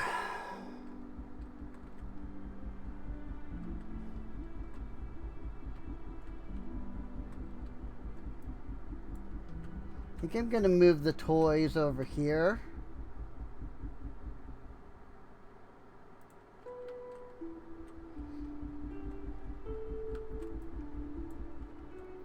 So I have this like toy section. Toys and fish, I guess.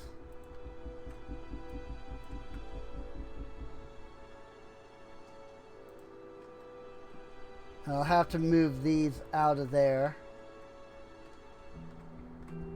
But that's fine. Because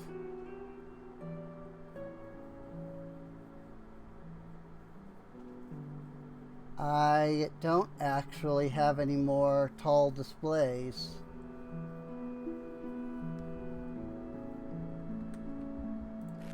I'll have to buy one. Whoops. The only problem with the send to like storage is just that I forget that like that means everything goes there. And so then I end up accidentally sending, you know, stuff that I don't want to go into the storage into, you know, the storage. And I like legitimately don't have any idea how you would fix that problem. So like I'm not gonna be like, hey, fix it, you know. Because I have no idea how you would do that. Twillipuff and Soulberry. Meow.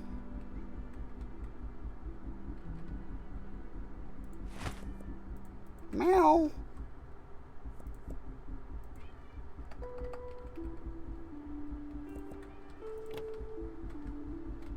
My cat is meowing.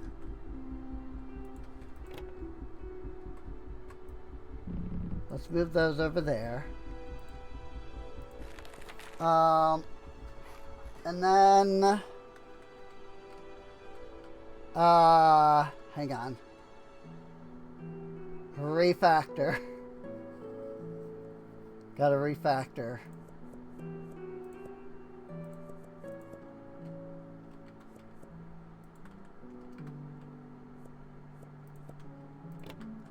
Azure Berry. Whoop.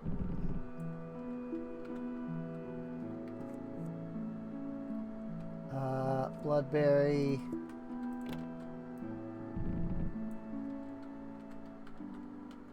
Ghostberry. Amber Burst.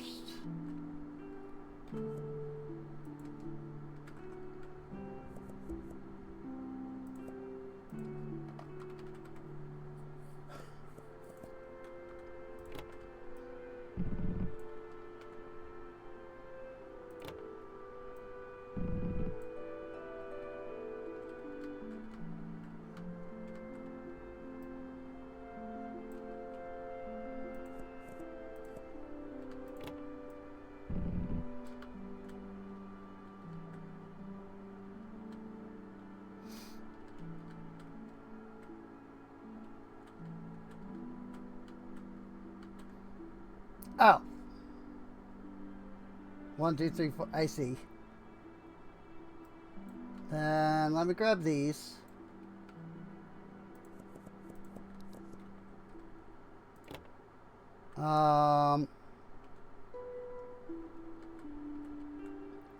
Let me get a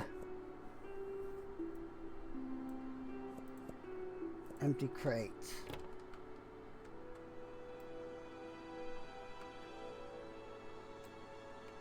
All right.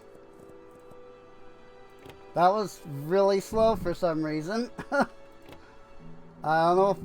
I don't know. I don't know why. That was weird.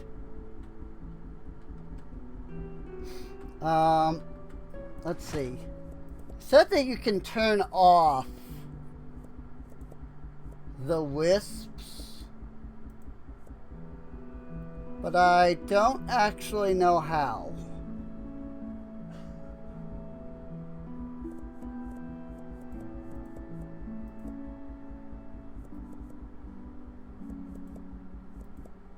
Okay, because I don't think it's by firing them. Can I help you, kitty cat? Can I maybe, like, interact with their crystals in some way?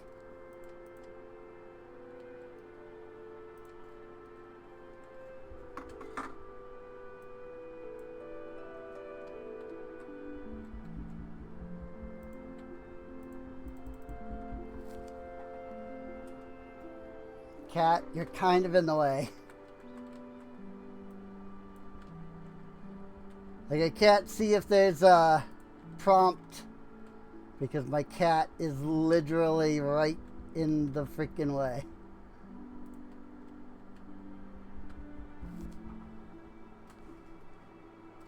Yes, there is a prompt. I see it. Okay. Deactivated. Cool. So now I can move stuff around in peace.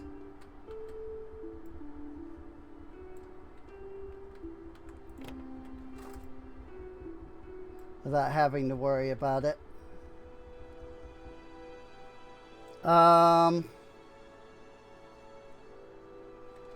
Gonna need a couple more crates.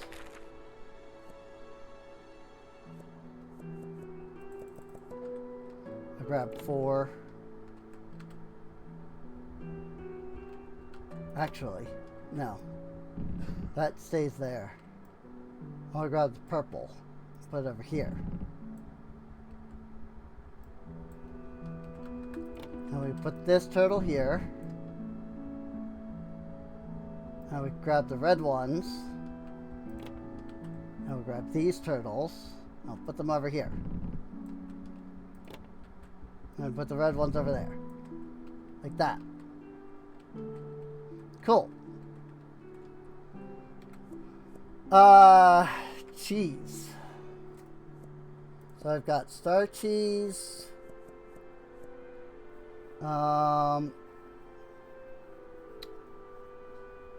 What other cheese am I making?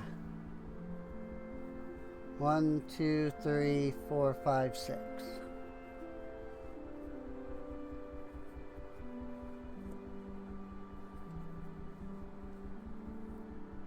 1, 2, 3, 4, 5. What other cheese am I making?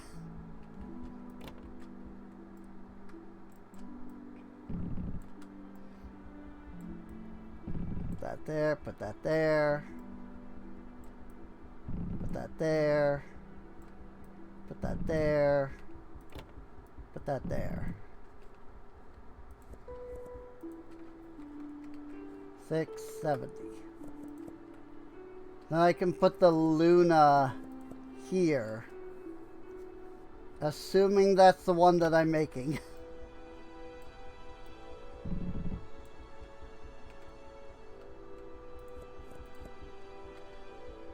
What other cheese am I making? I know I'm making 6.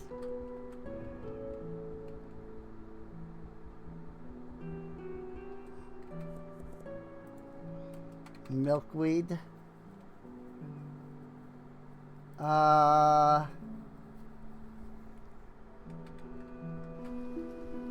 Dragon, Honey Glow, Star Shard, Dark Lunacite, Glitch, and Blue Sky.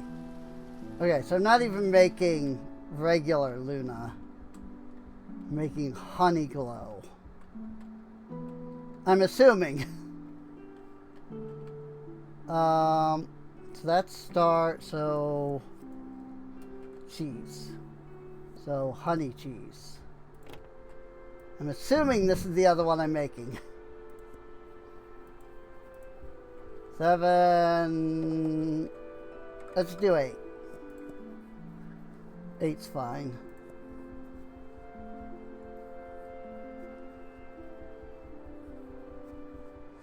Interesting. Am I actually selling under the market price usually?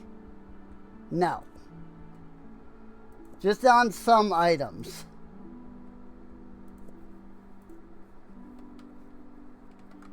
I mean, I guess these aren't costing me anything.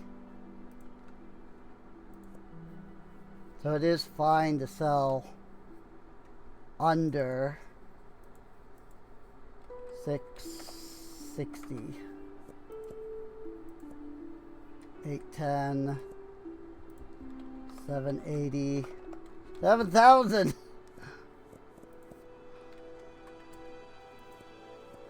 460. Maybe I am selling under market price normally. 490. 5. 1130. Okay. That's at price. That's under price. So some of the new stuff I added, I'm actually selling too high.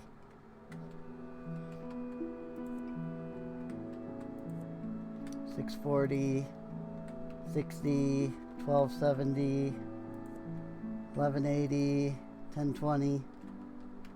So like the fish, for example, I'd want to be doing like 1730 and 1880, 8250. And these are all good because those were priced already. Yeah. Okay, yeah, everything that I've been selling has been under market lately. 830, 870, 30, 40. Okay. Yeah, I can work with that. Oh. And Chromaflux and Out-of-Boundium Ether are right there. That's weird.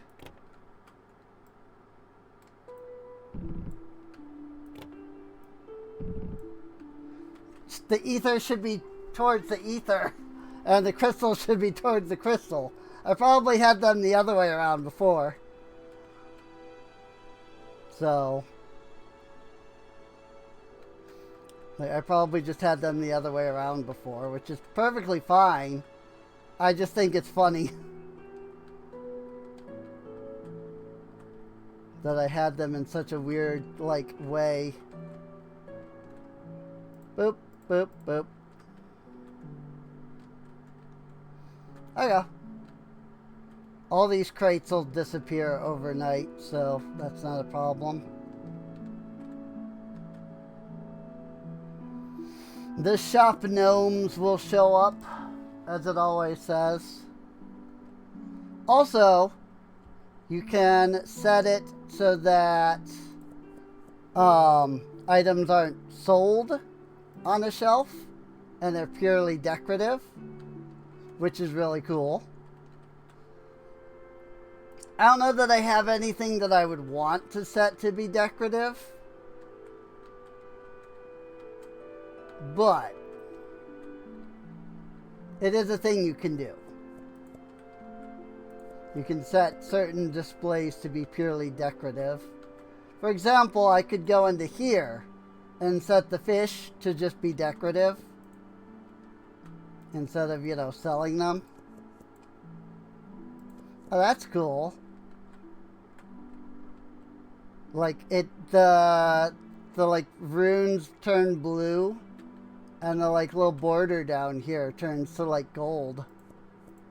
If I turn that off, the border like darkens down here, and these become yellow. So that's interesting. Huh? Oh. Whoops.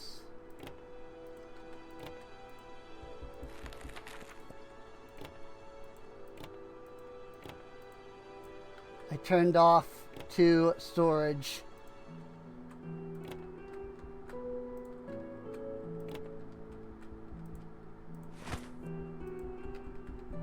Nope. What I figured was that if you put the crates in the bag, it probably didn't keep them. At least, you know, empty crates don't cost anything. So, you know, if you were to go in here and buy an empty crate, oh, it actually just goes straight there even when endless storage is on. That's interesting. That's kind of neat. I won't lie. That's kind of neat.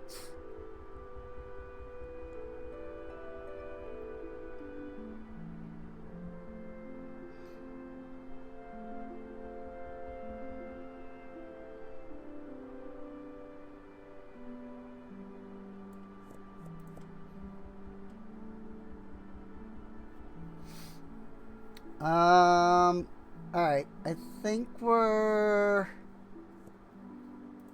pretty good on stock. The only thing is that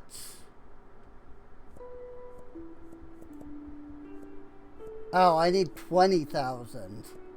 I was gonna say I could buy the next expansion, and that would give me more space, but I can't actually do that, so never mind.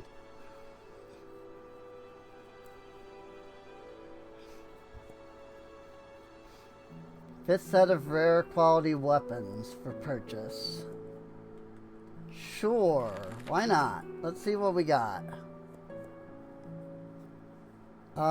Frostbite Fang, Crystal Heart and Tempest Fang, Heavy Splitter. No new bows or quivers though, and no new fist weapons either. Which, speaking of fist weapons,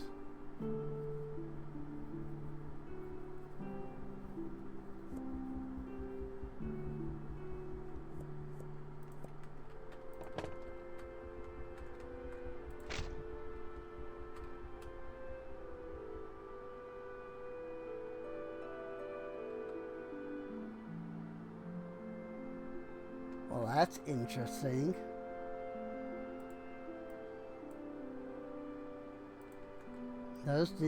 Those didn't line up.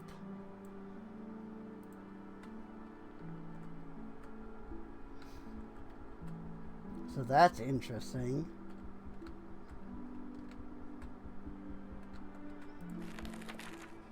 Can I realize I'm not selling Bladed Fist?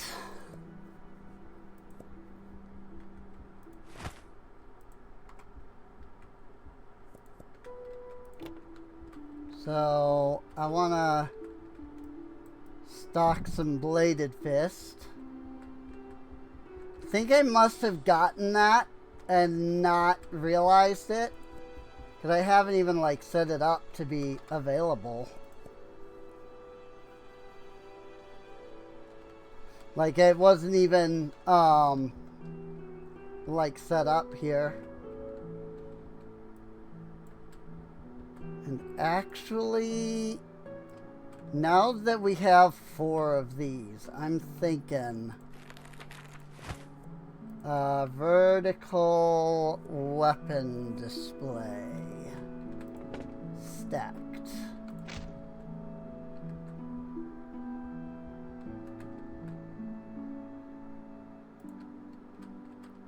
Here, let me go turn the wisps off again so that they don't try to do stuff. And then we'll grab an empty crate. And what I'll do is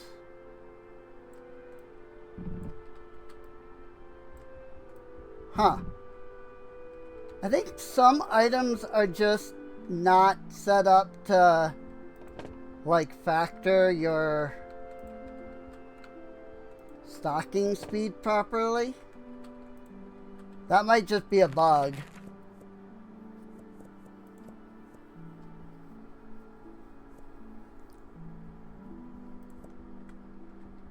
Oop.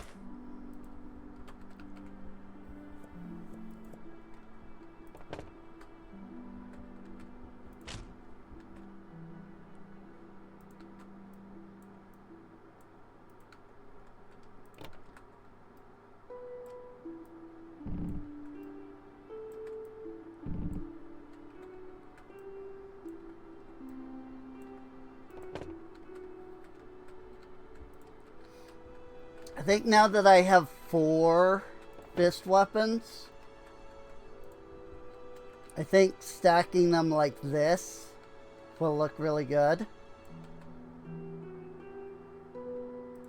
Put them here and here. I've always kept the axes like this because they look really dangerous stacked up. But maybe it's time for me to consider you know, changing that viewpoint.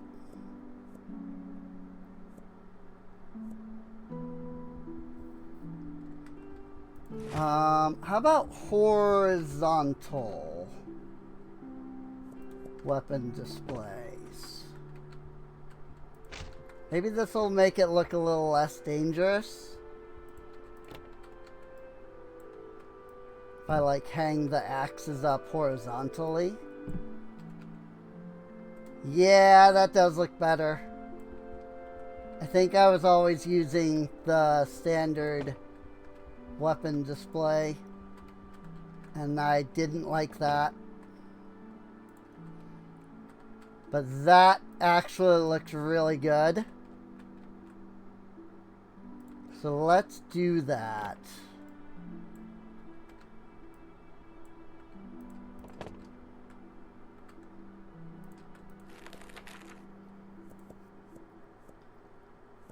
Grab a stacked horizontal.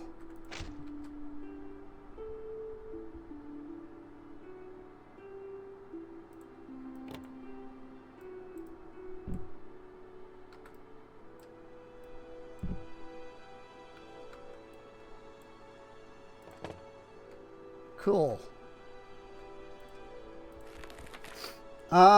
So we now have the Frostbite Fang.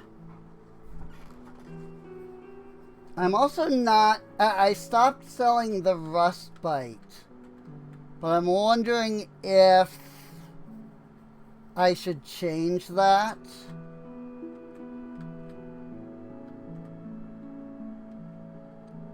Now that we have, like, so many weapons, you know?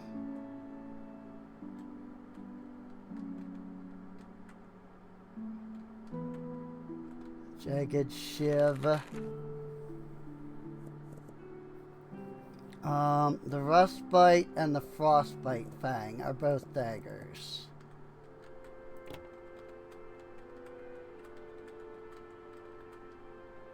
I am still mounted. That's why I'm moving so fast.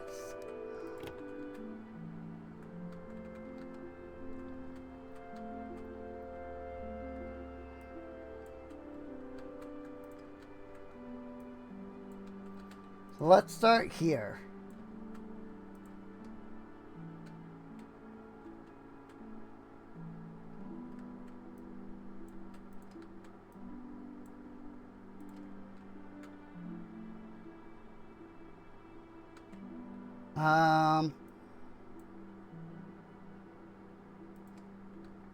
Let me buy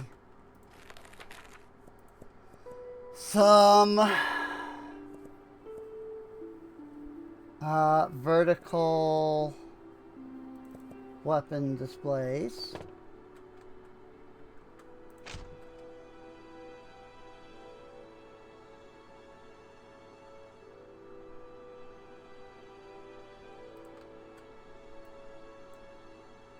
What?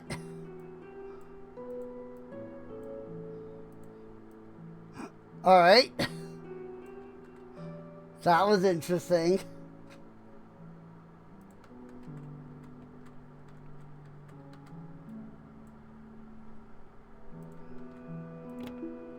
Nope. I want this one.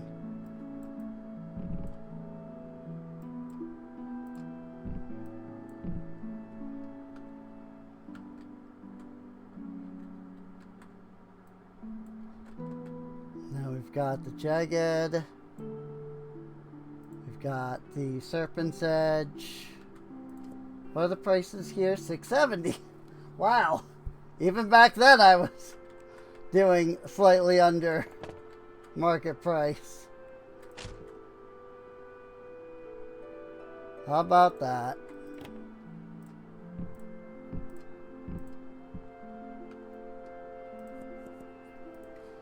$9.40. Now we'll purchase another crate of both of these, and the Wisps can stock those once they're available. And then now the swords. Here, can move these over here for now. Now the swords, I think I also stopped stocking one of those. The ironclad blade.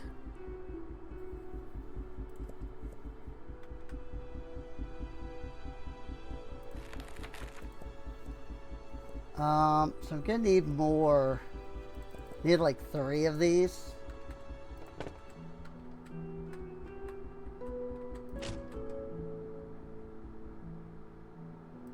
Because I'm gonna be buying 3 new weapons.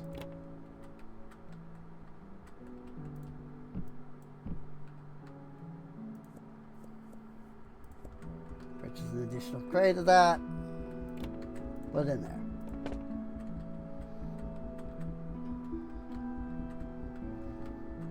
Okay. And then we have Steel Strike and Iron Fang.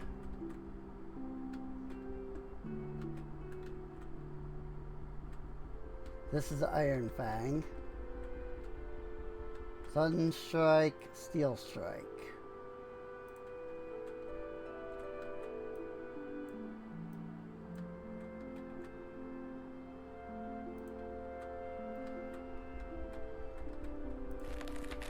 And then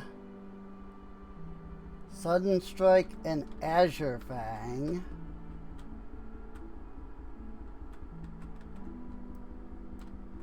And this is why I moved the other one. Moved the knuckles. Because I figured I would end up putting them against this wall.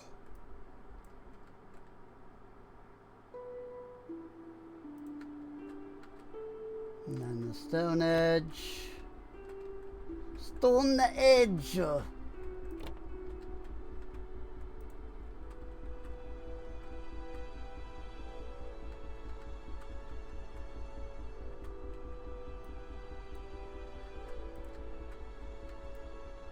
And actually I'm going to need this space for yet more.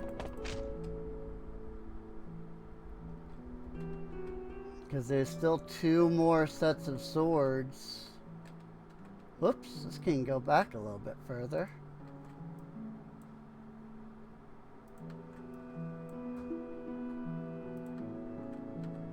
Okay, that works.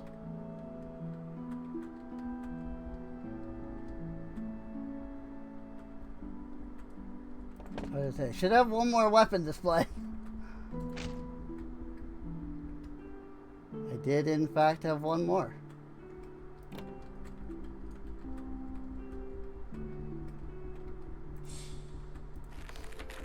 And so now I can add the Tempest Fang and the Crystal Heart. I'll purchase an extra crate of both. That will go straight to the bag there. I like it. I like the Crystal Heart, man. Crystal Heart looks good. 1750 and 1730. Cool. Very cool. So now we look at our axes, and I think I stopped selling one of those. Yes, the Stone Cleaver. So let me buy 2 of those. Now we have the Heavy Splitter. So let me buy 2 of those. And we'll get a couple of horizontal weapon stacks for those.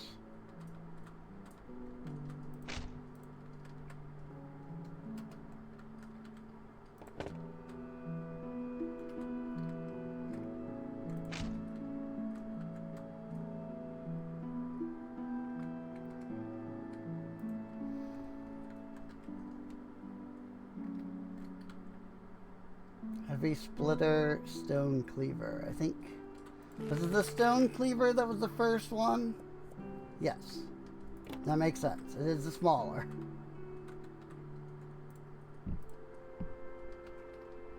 Did I not ever sell the stone cleaver?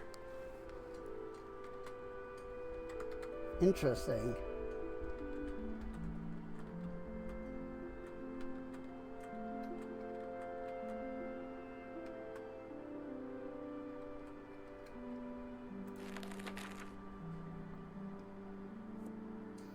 And the brute hook, then the iron cleaver.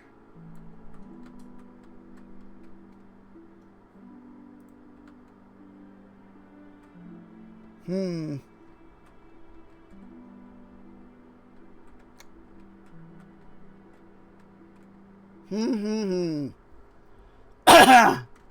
I'm just thinking how to fit all of this stuff in.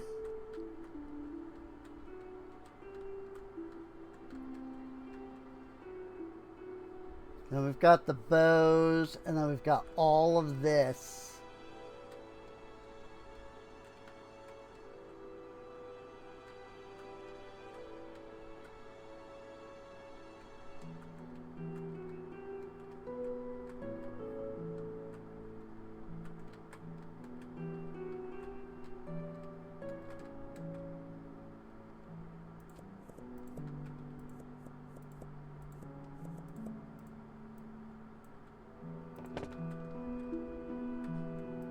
I'm barely fishing anyway.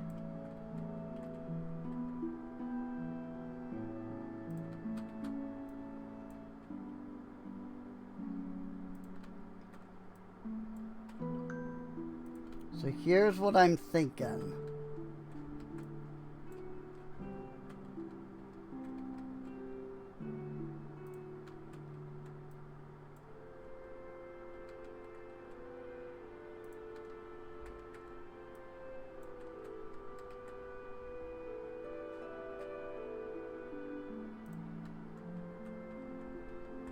Something like that.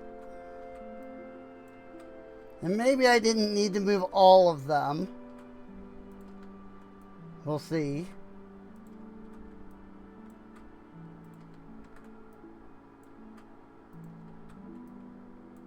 Then I can move the bows over here.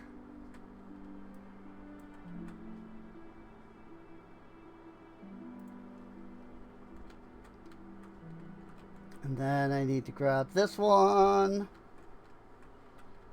And we can put it here. And we'll grab this one. Put it there.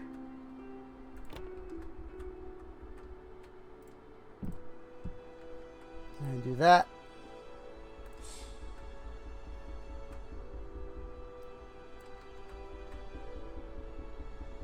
We can bring the bows over.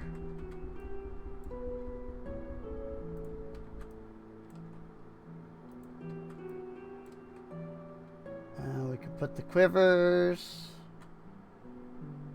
over here. Yeah, I think I'll be able to put the medals back.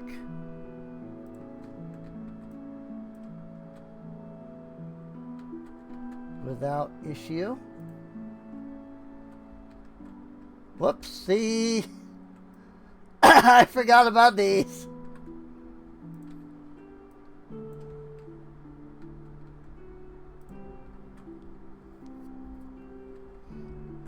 So we moved these over ever so slightly.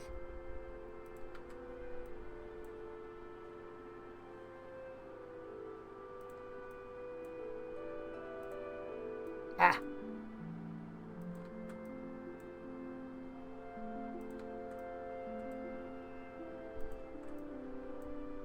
And that prevents those from overlapping.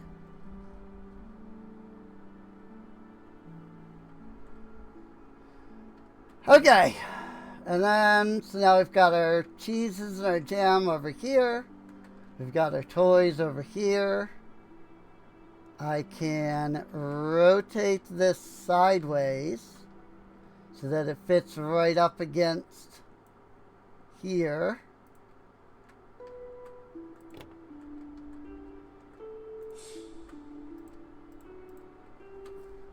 We turn our wisps back on and they should be able to stock.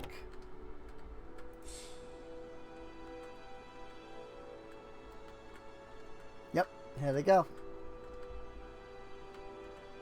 And actually, oh, I forgot to set a price for this. $13.20. Actually, I'm gonna purchase one additional crate.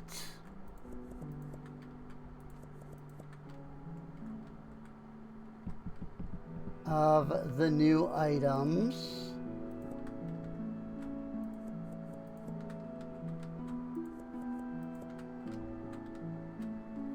So we have some extra.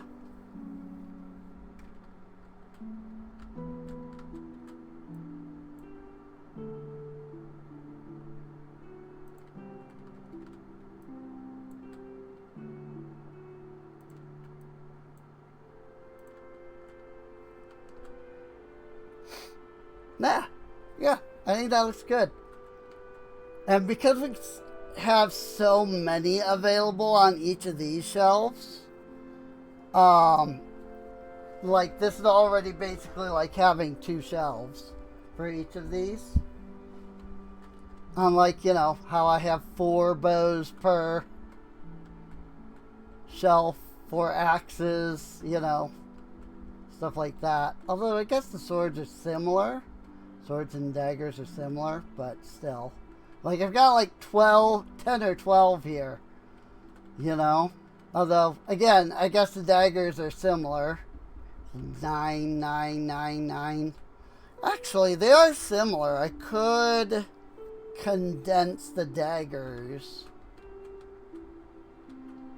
The swords I wouldn't condense. They're only 6. The daggers I could.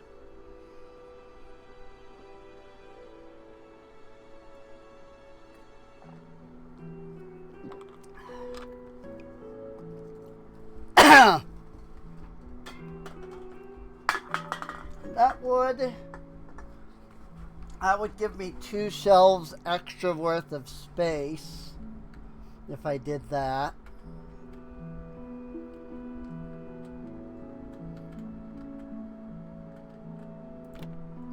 Whoopsies. I forgot to send to storage.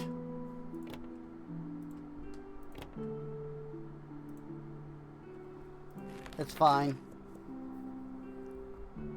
Let me turn that back on.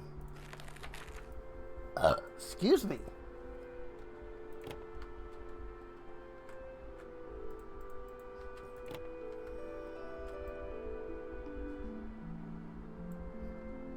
Alright. Once again, some items don't seem to be built to accommodate your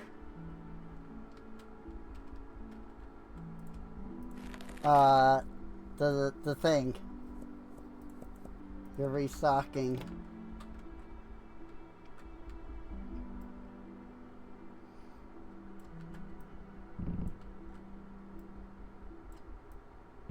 Some items, not all items. Interestingly, it is the earlier, like, game items. So, I can easily see where that glitch would come into play. Well, I mean, that was not an early game item.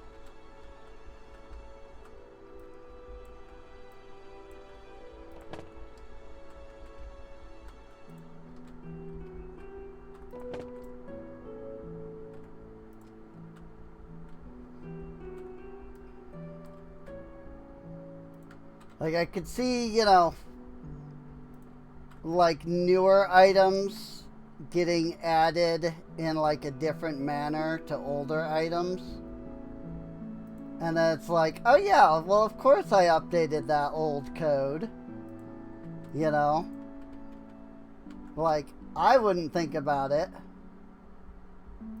And I'm just as much of a game dev. I mean, yes, I do use RPG Maker, but like, there's still like coding that you do in RPG Maker.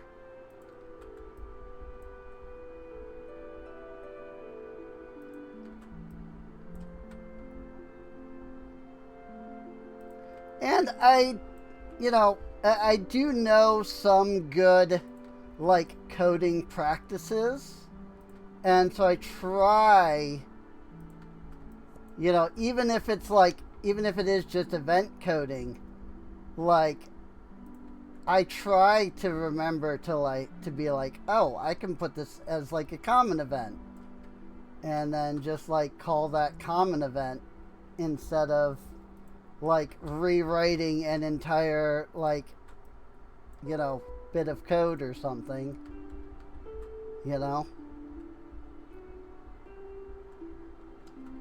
Well, I mean, it did make for more space. The problem is I don't have anything to move there.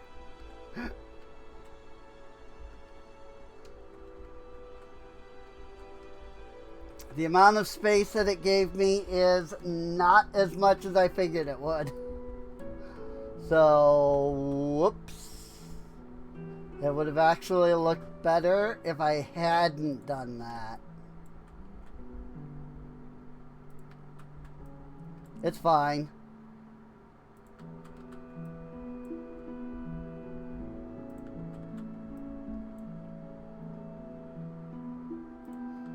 There.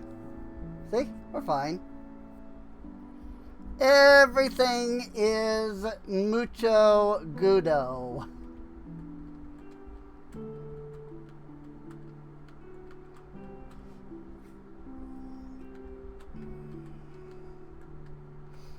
I guess this brings up the question, do I want to make more cheeses? And more jams? Like, I could do 2 more jams.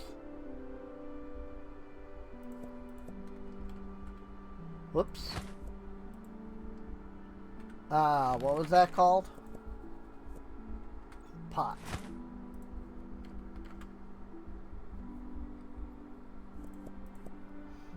Jamwin pot. Like, I could do 2 more jams.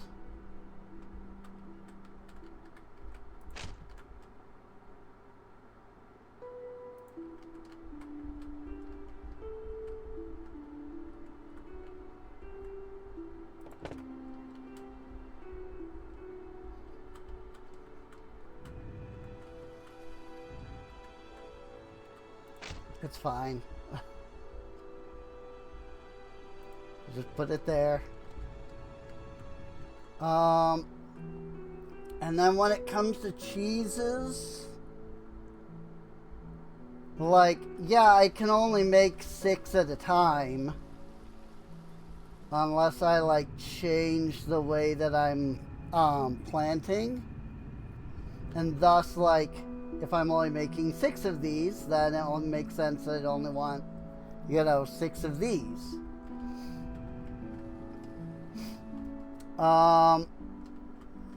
But at the same time,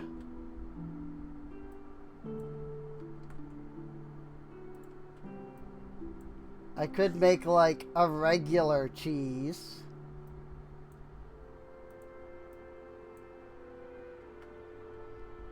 From like the elder milk. I mean, that'd only be 7 cheeses, but it's still more than, it's still going to fill the shelf more. Just a normal brawn cheese.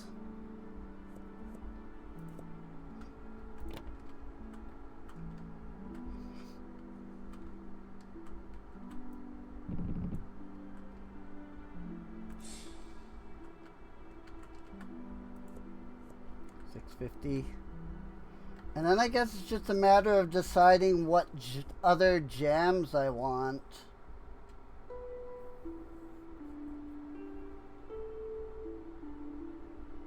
I wonder if it would be worth doing the same jams as I'm doing of the buzzes, like adding the heart gleam and the Meyerberry, and then I can just pull out like 2 of everything. Well, I guess I'm doing Frost Gleam. I'm not doing Frost Gleam Jam. I guess I could do Frost Gleam Jam instead of Soulberry. Well, I'm also doing Amber Burst. Bloodberry, Meyerberry, Azureberry. Bloodberry, Azureberry.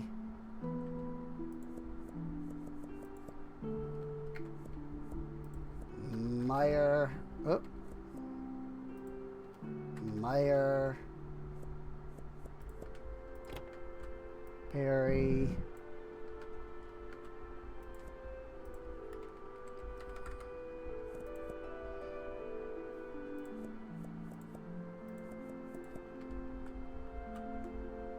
Frost Gleam, Heart Glow. Frost Gleam. Heart Glow. Heart Gleam. Whatever the frick.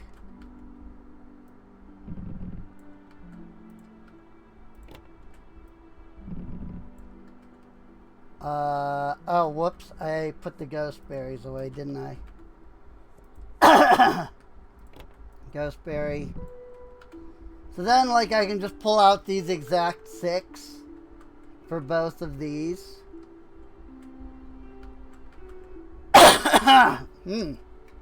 Sorry. 490. I guess, though, if I'm doing 8... then it's kind of a matter of like what others I want to do. I mean, I guess I could keep the Amber Burst since I'm already making that.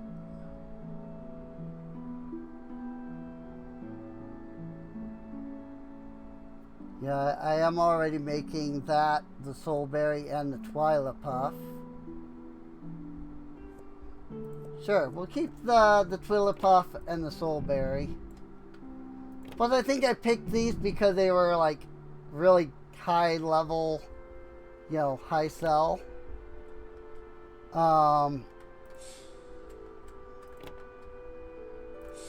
Like, they sell for a good bit, you know? I think I was doing those ones because they sell for a good bit. So.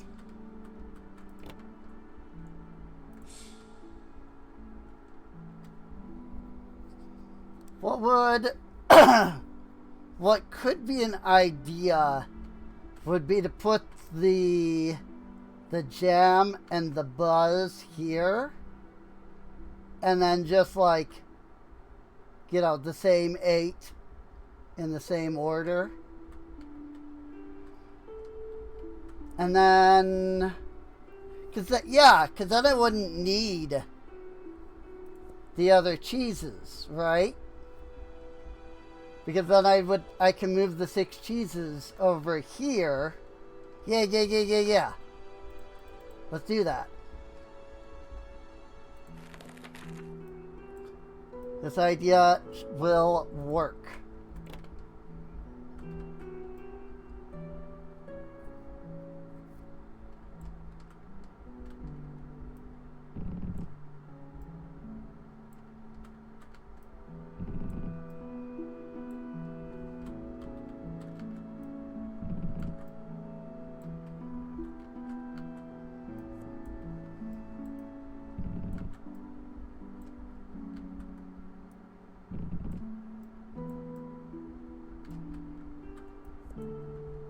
Now I have 6 slots for 6 cheeses.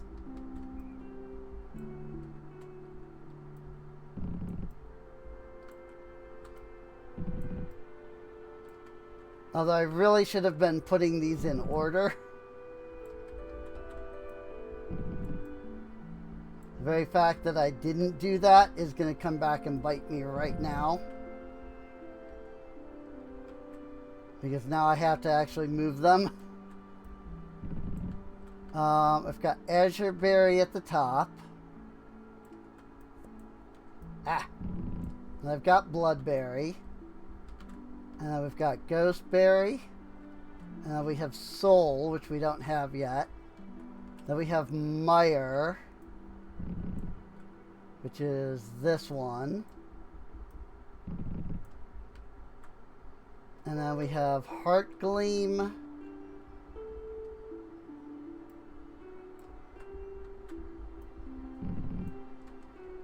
Which is this the Heart Gleam? That's Bloodberry. Oh, this is the Heart Gleam. This is the Bloodberry.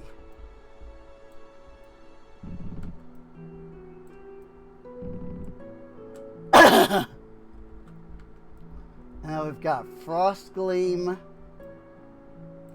which is this one.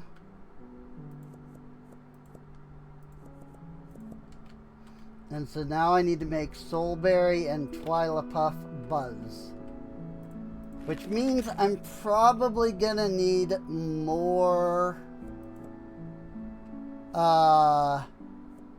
more bottles to begin with. But also more Bumblebuzz. So we'll just grab 4.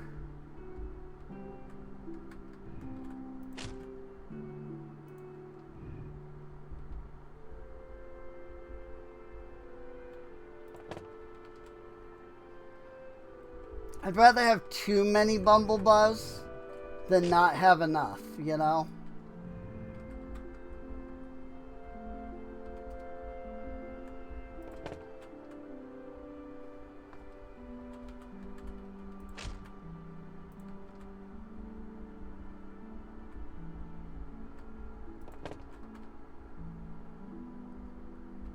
I like the flight ability.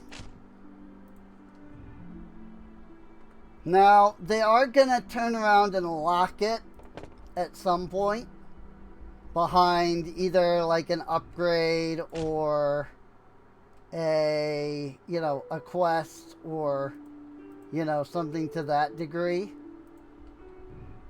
But they're going to do that for a lot of things. So, like the devs already stated, like a lot of these, you know, features where you can just like, you know, open your bag anywhere and stuff like that. They're gonna be like locked behind quests at some point. So, Soulberry and Twilapuff.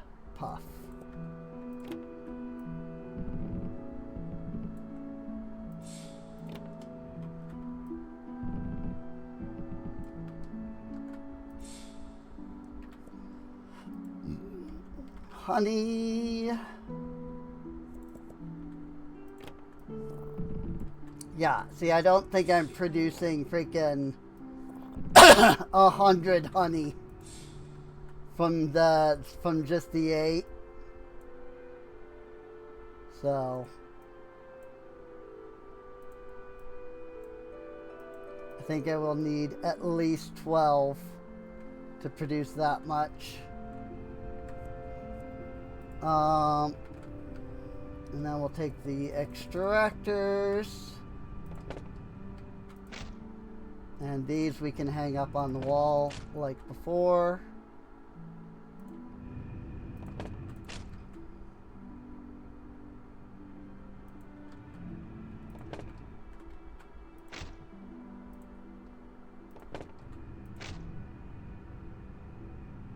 I guess I'll need 9 of these.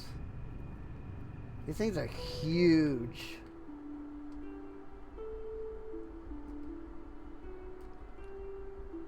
Compared to the Gleam Forges. Here.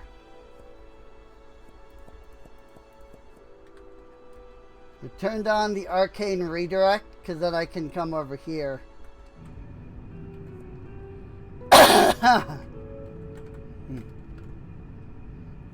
And pull them out here. A thing I had not considered doing until just now.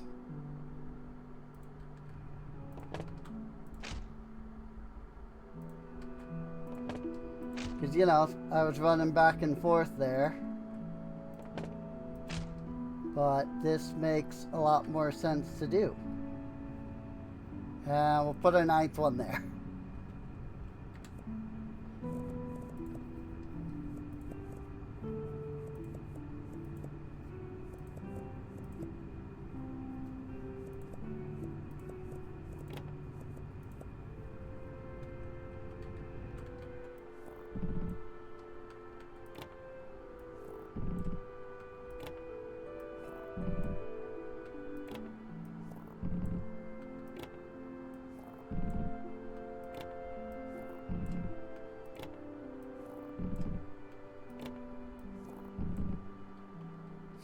Which one did I miss?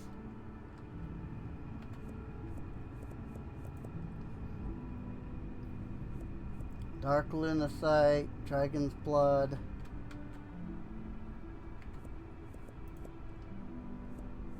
Fernbright, Honeyglow, Lavendrite, Luna, Adaboundium, Starshard.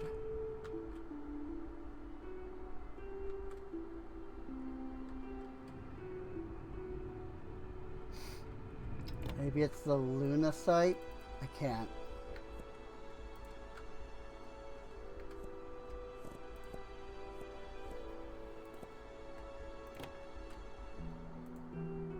Dark Lunacite. Dragon's Blood.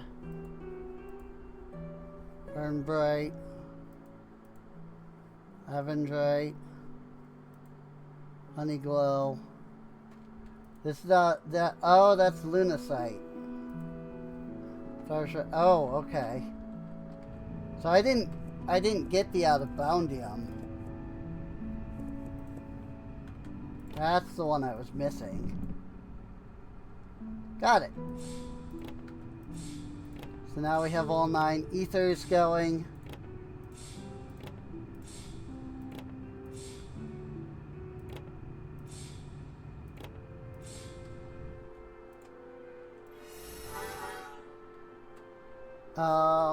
And then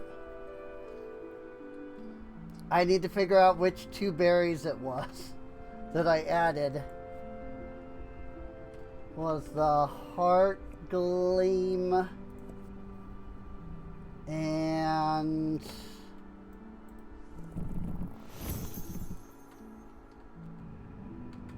what was the other one? Frost Gleam.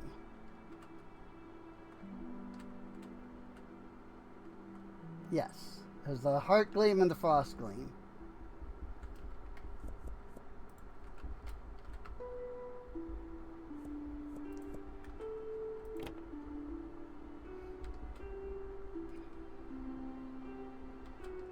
Cool.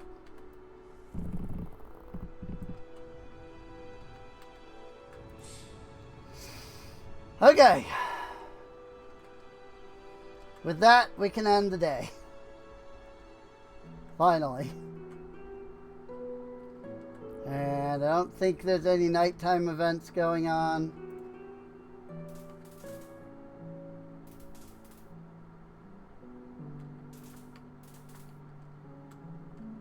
Feel like I would have seen one.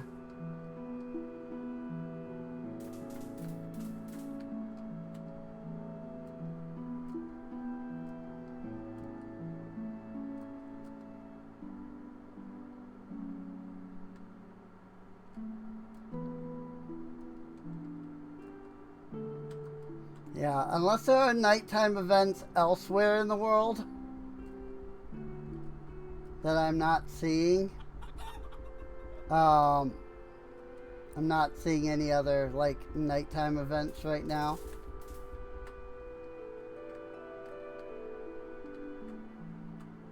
So,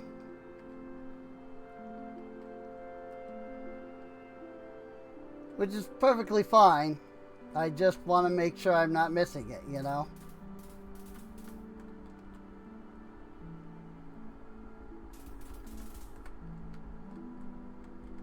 That's all.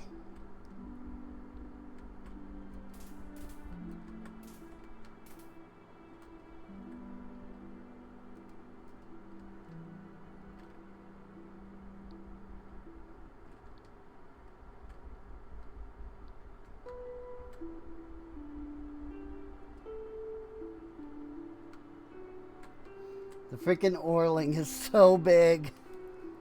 It's ridiculous.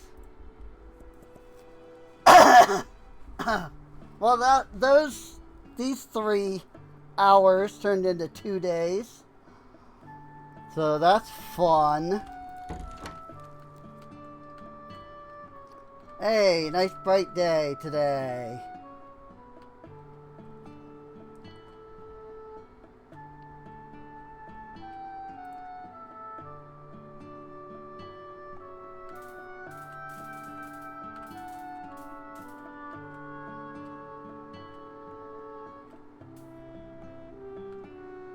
Not seeing any guests. At least none of the ones that like spawn at the beginning of the day.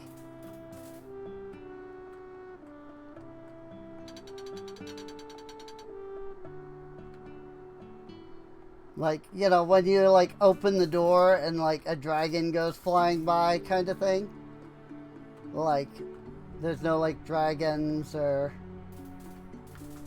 you know, like Patch isn't over there. The big like blue turtle didn't rise out of the water over there. You know, that kind of stuff.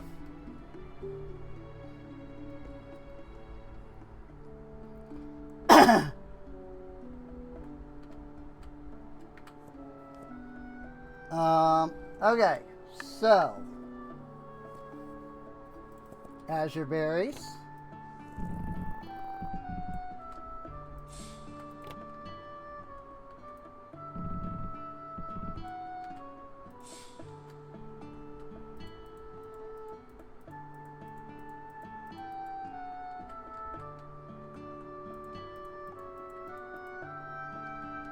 Now we've got our milkweed too. We have bloodberries.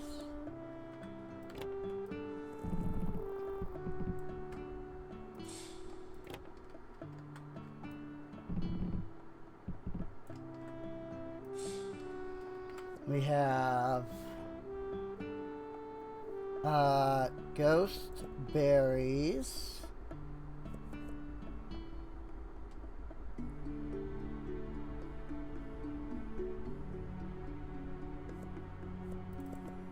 We've got Frost Gleam, we've got Ghostberry, we've got Heart Gleam.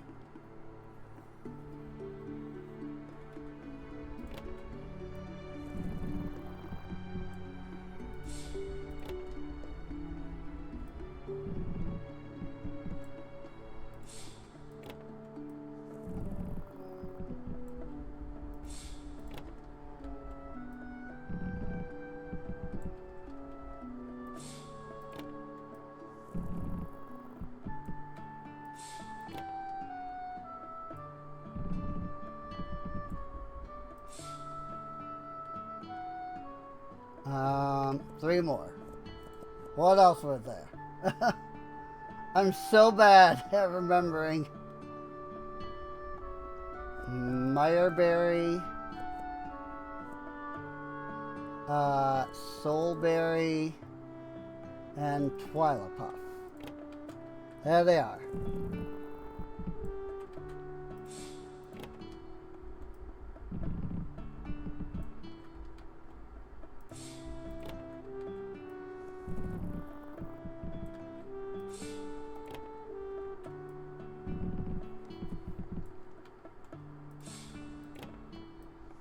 See, told you this was a good idea. Because then I can just, you know, grab the things that I need, and I grab 2 of everything, and we're good. 3, 4, 5, 6, 7, 8. Ooh. I might need more honey. Because we definitely used more than we made.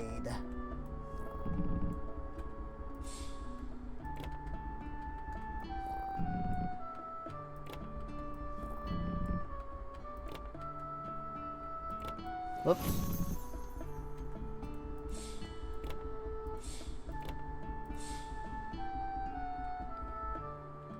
I'll have to think about it. Something I might collect at the end of the day.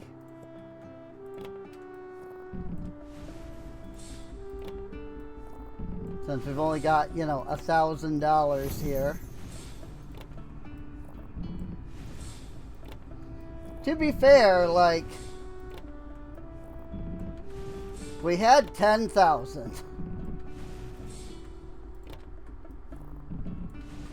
at the end of the day. So, Blue Sky, Dark Luna, Dragon Blood, Burn Bright.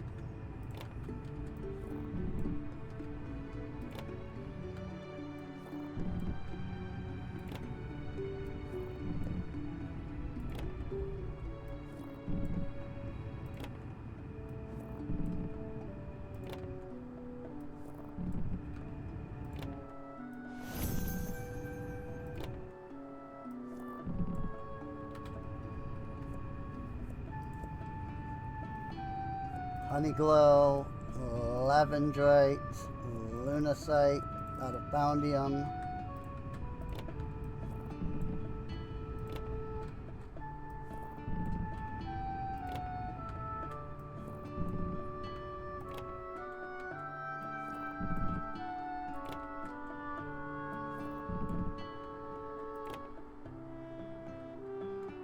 I almost put that in the wrong spot.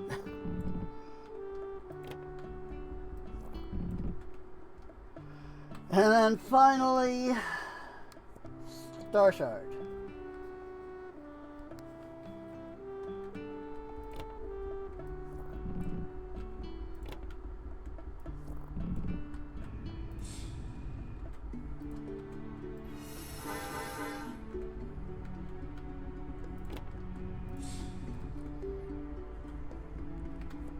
And Milkweed. Do some Blue Sky. Do Dark Luna. We do Dragon Blood. Do Glitch. We do Star Shard.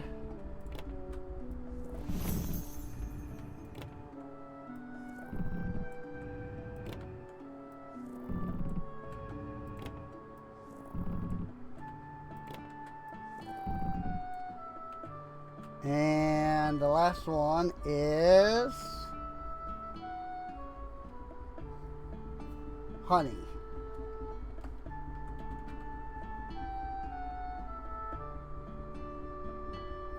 Honeyglow.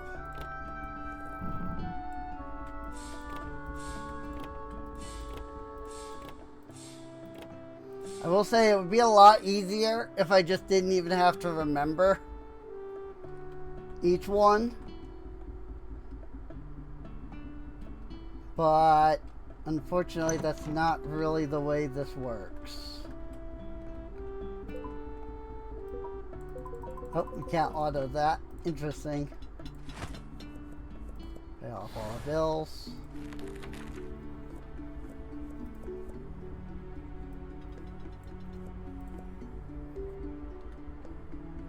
Whoopsies. Seed.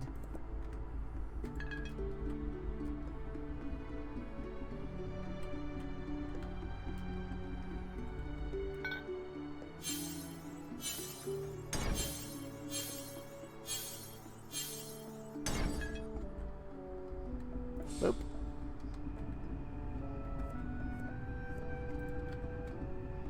So, Blue Sky, Dark Luna, Dragon Blood, Honeyglow, Star Shard, Adamantium.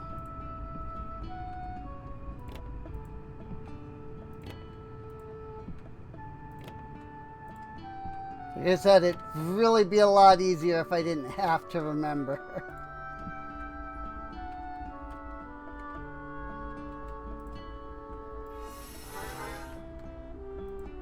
Like, if I could just, you know, grow one of each, that'd be better. The problem with that is, again, you have 6 milkweed seeds each, so you would end up with a, you'd end up either with a surplus of the milkweed, unless you're like always having to buy like a little more or whatever, or, you know, whatever. And it would kind of be a pain, in my opinion, to do that.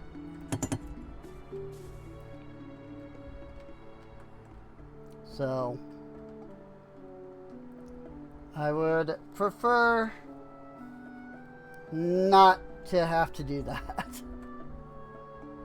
I'm sure other people could do it and like keep easy track of everything, but that's not how it is for me.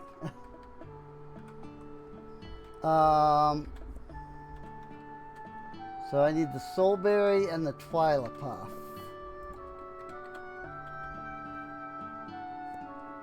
Soulberry, Twilapuff.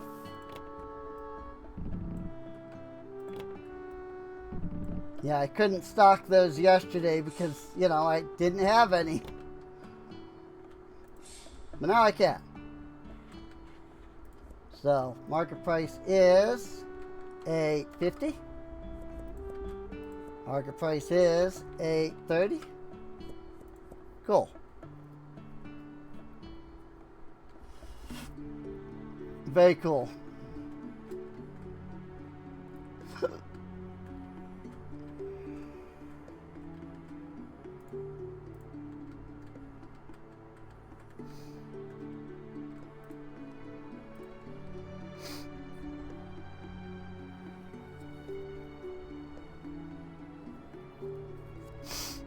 I mean, I don't know, is there anything I want to go collect before?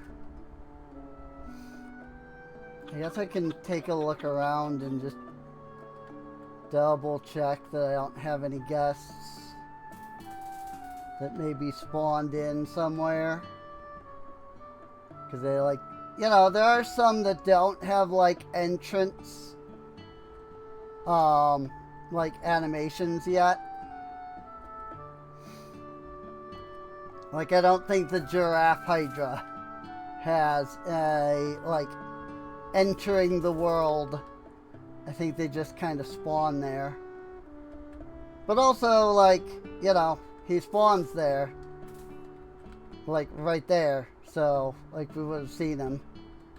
And he's not there, so...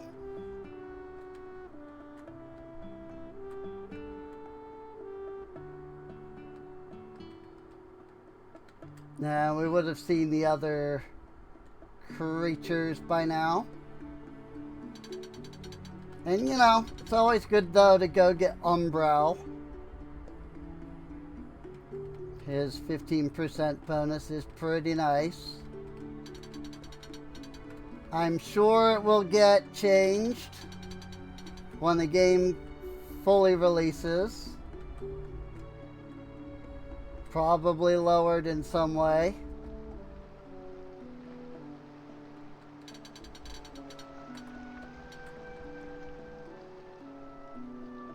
Also, I'm not mounted, I've realized.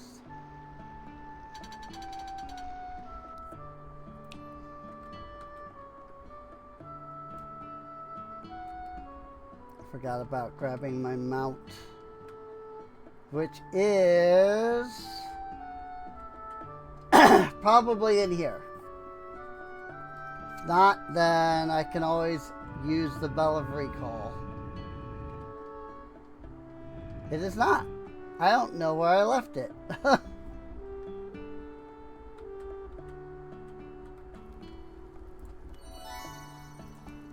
Ta-da!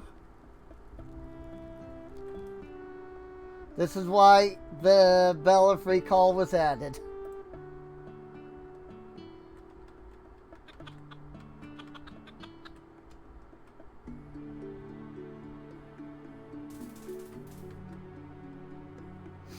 I don't know why I use the boulder over any of the others. You know? I just do. Give me that big stone. I probably should put a collector over here to get that stone.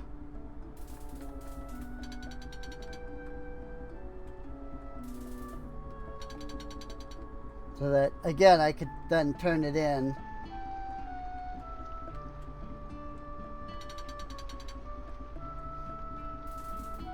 There will come a time when we'll have, all of our collection, completely automated, I'm sure.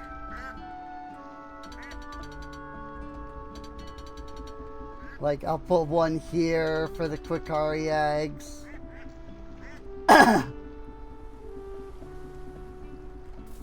And then, because it's so big, it'll, pick up all the stuff around here. And then they'll just be making a trip over here to Umbral just to talk to him. And not to mine, you know?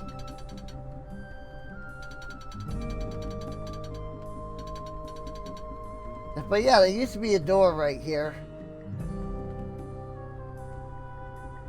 And there is not now.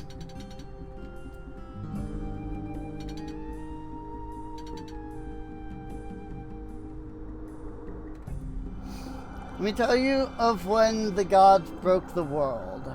Once there was only Velora, the whole of Ursa, shaped by 12 divine hands. But each god claimed their work was perfect, and pride turned to war. The world cracked, mountains split, seas fled inland, and skies wept fire. From those fractures came the lands we know now, each a scar, each a seed. Thank you for remembering that. From chaos, even beauty can grow.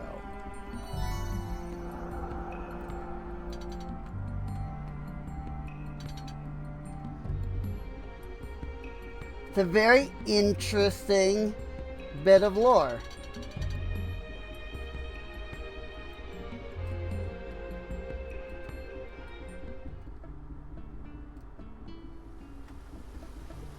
Umbral really do give you lore.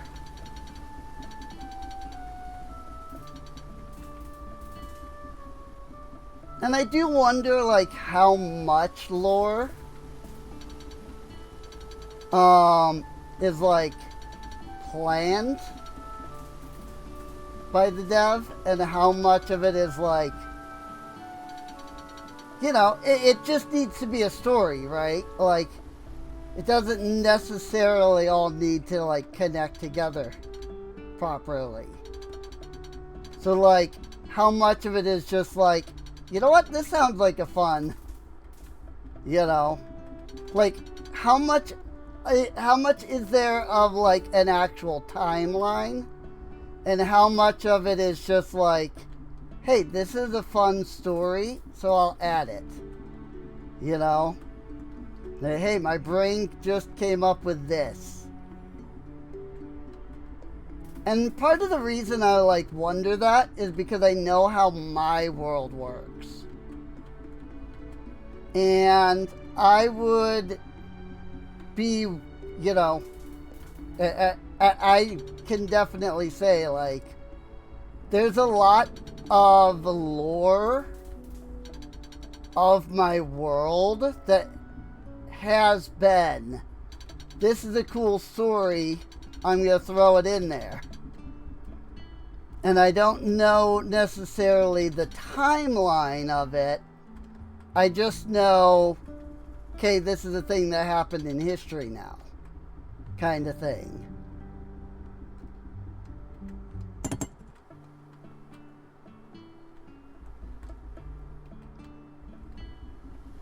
And so it's like, you know, if I was to make a timeline, you know, a Versamy timeline, like,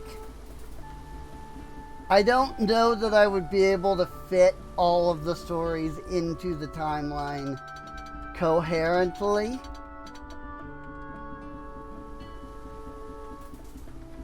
Because a lot of the lore is just, this is a fun story and it works for like what I want, you know? And also, not all lore is true. And so like, there's, you know, multiple creation myths. Like the dragons have their own creation myth. The humans have their own creation myth. The several of the gods have their own, like, you know, this is what I did to create. But like, it's not actually, like, they didn't actually do anything to create, you know?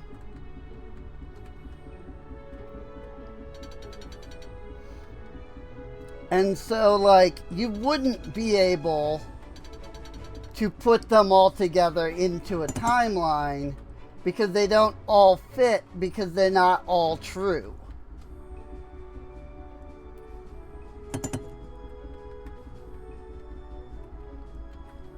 Which, you know, if, like, you know, the game theorists ever did something, I think that would be the first issue that they would have in, like, making a timeline of my world.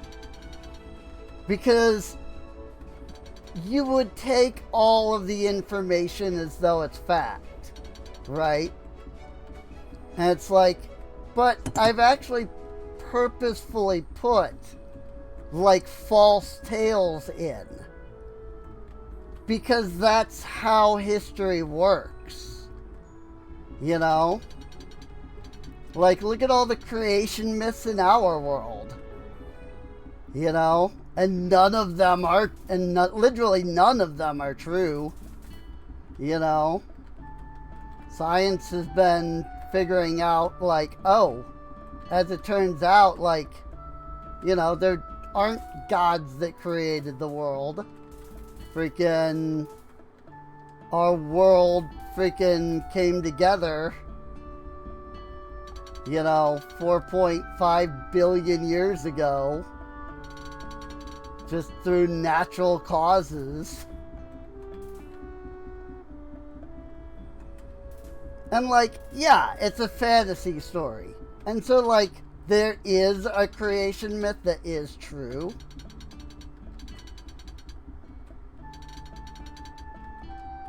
But it's also possible that that creation myth that is true is not any of the creation myths that are told. Because the original, like, creator god, or gods, depend, you know, I'm trying not to spoil possible things. You know, so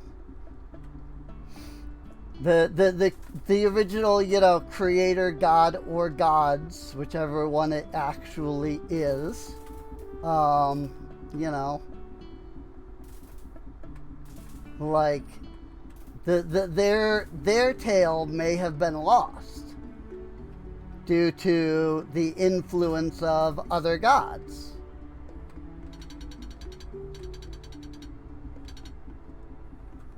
And those other gods wanting to be like, hey, my version of creation is the right one because I want the worship, you know?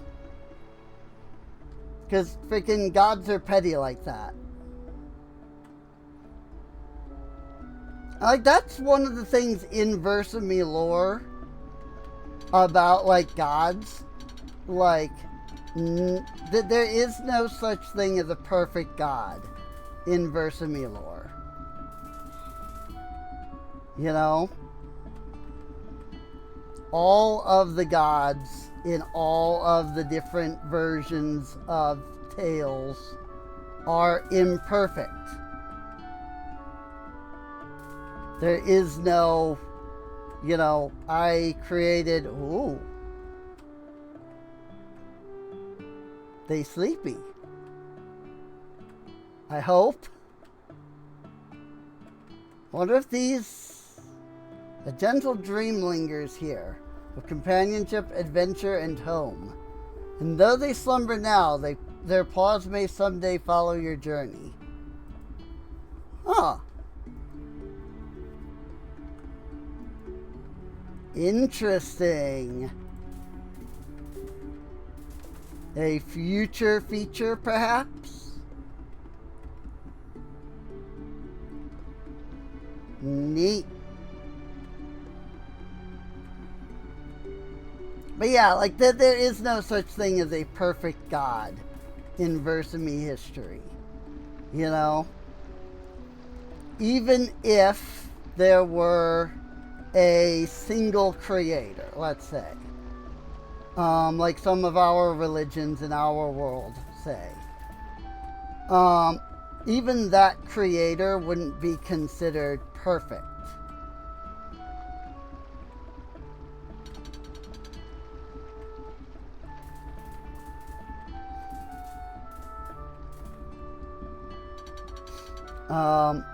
Because, like, it's kind of impossible to be perfect, you know? Like, not even kind of, it's just like, it is factually, you know, impossible to be perfect. You know? Because, like, even if you are perfect, like, even if you are the creator, like, that doesn't mean that your creations can't do things that you don't expect. Which I feel like is the biggest thing in, like, our world that a lot of, like, religions don't get. You know? Just the idea of, like, yes, okay, let's assume that there is a creator. But that doesn't mean that that creator is perfect and, like, knows exactly what, you know, you know, out of 8 billion people on just planet Earth, you know, let's not forget that there are other planets out there, very likely with life, you know. Like, I'm sorry, you think that our one freaking planet in one solar system, in one galaxy, is the only one out there with life on it?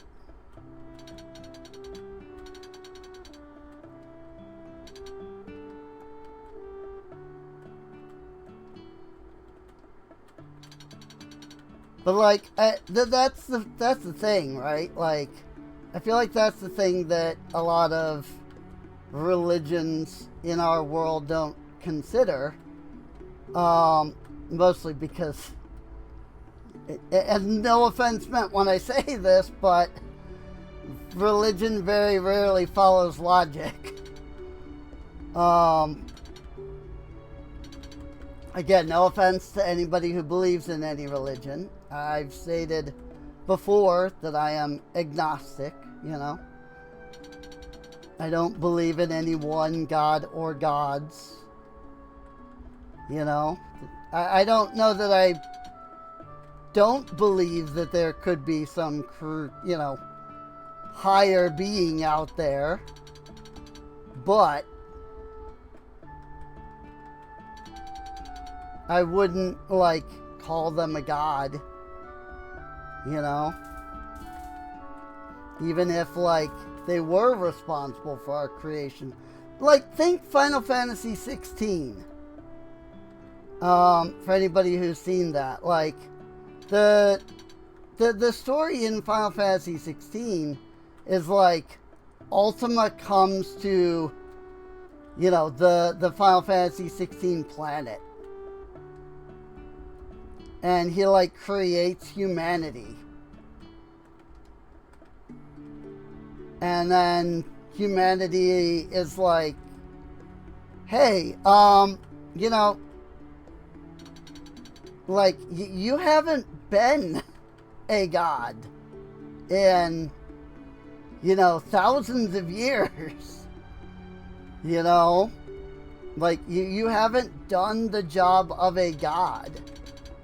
Let alone freaking, you know, like, know what's even going on in the world today and, like, how humans have evolved.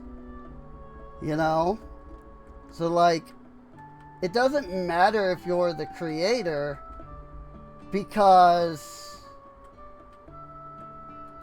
if you're not ever present, you don't know what's going on.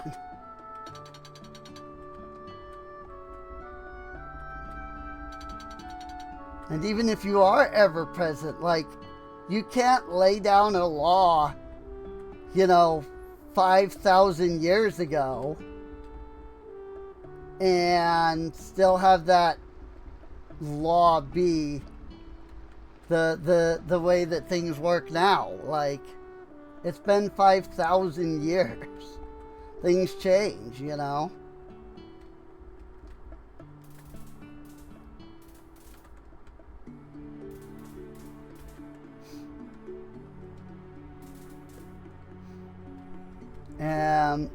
So, like, and like, that's really the thing, in my opinion. It's just like, if there is some kind of higher being, even if that higher being was responsible for humanity's creation, like, they haven't been present for thousands of years now. You know? A lot of records that we have from, like, the Bronze Age collapse, you know, 1200 freaking BC, right? Like, a lot of those are, a lot of the records from that are just like, the gods have disappeared, you know?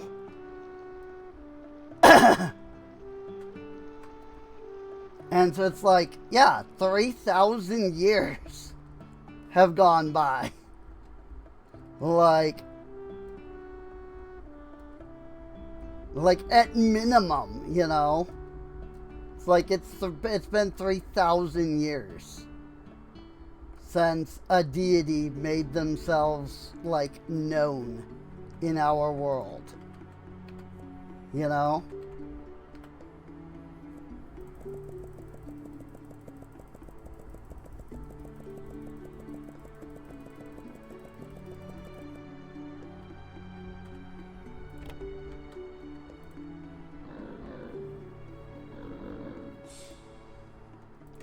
Like, if you want to claim the title of God, you have to be ever present. And we just don't see that in history. So,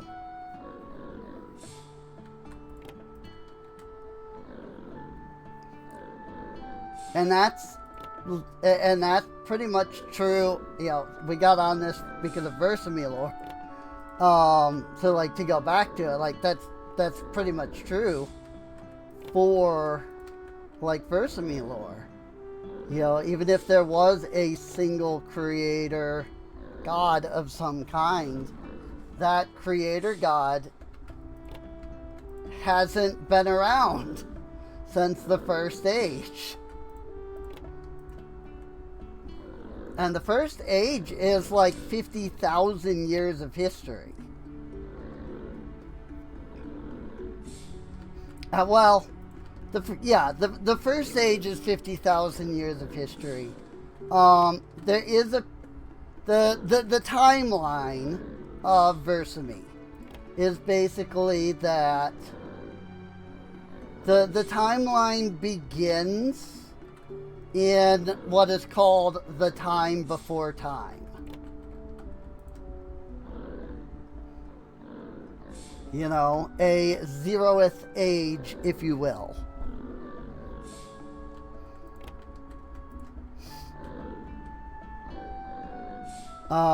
And the time before time is like hundreds of thousands of years.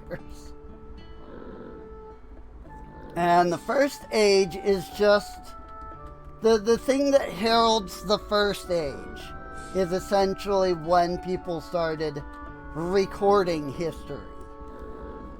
Prior to that, it's all, you know, myths, legends, who knows what's true. And even in the First Age stuff, like, a lot of that is who knows what's true. It's just more likely to be semi-accurate, you know?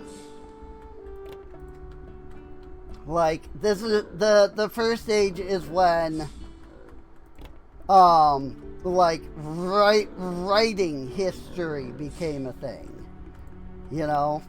Time before time is all oral history. So, written history. Not writing history, written. First Age is the beginning of written history. Time before time is all oral history.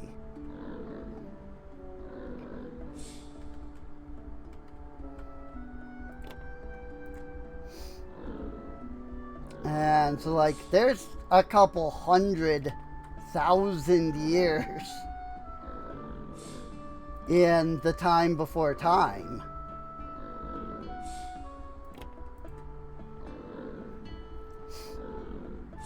And then you get to the First Age, which is like 30,000 years.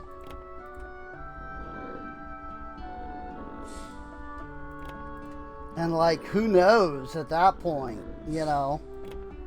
Like, if there was a creator god in the time before time, they don't appear at all in the First Age.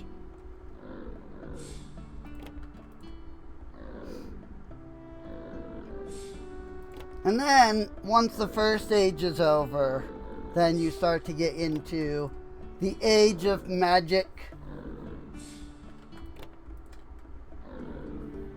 And the Age of Magic is the period where all of the gods have, like, left the world. Mostly because the thing that ended the First Age was the God Wars. So, well, it was the Void Wars that ended the Age of Gods. Or it was the Void War itself that ended the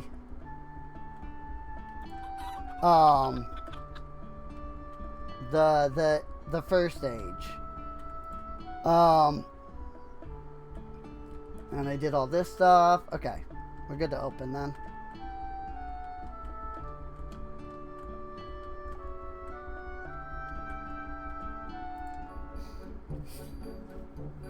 So, like, you know, there's so much history.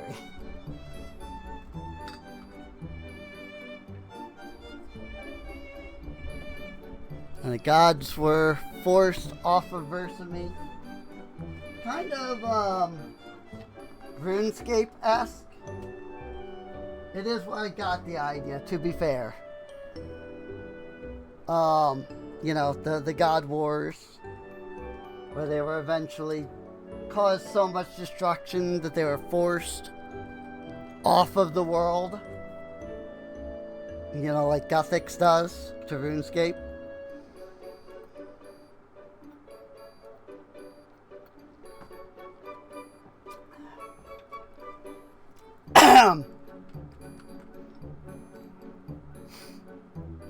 And then, you know, the Age of Magic comes.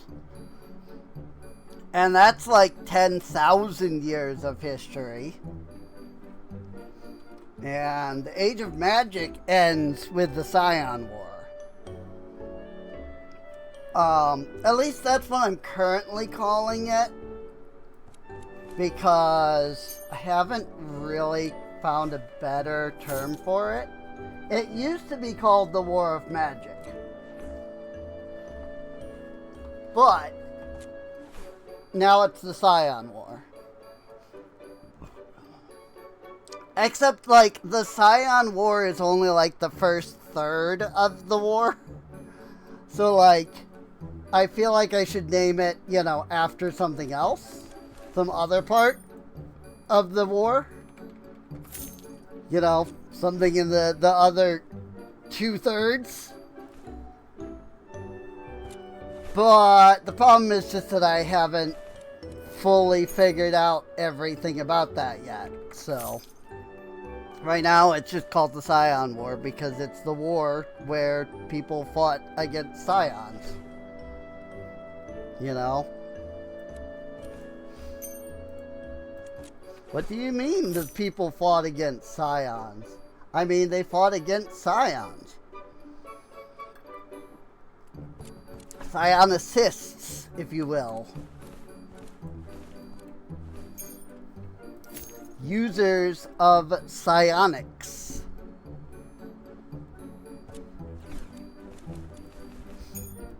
And there is a little bit of a difference between psionics in my world and psionics in, like, D&D.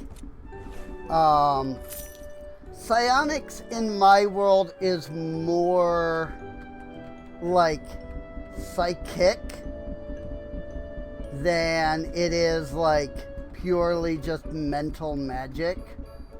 I know that in D&D psionics is supposed to actually just be more like it's magic, but it comes from the mind, you know. But that's not necessarily the way it is in my world. There's a whole bunch of stuff that, you know, it's spoilers, so I won't say. But there's a whole bunch of stuff that is reasons why, like, psionics isn't magic. You know, it's a different thing. It's not magic, you know.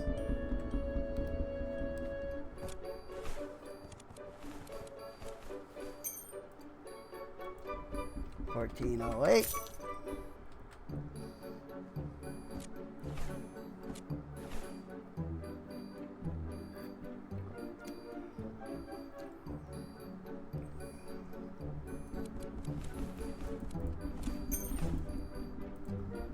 $11.08.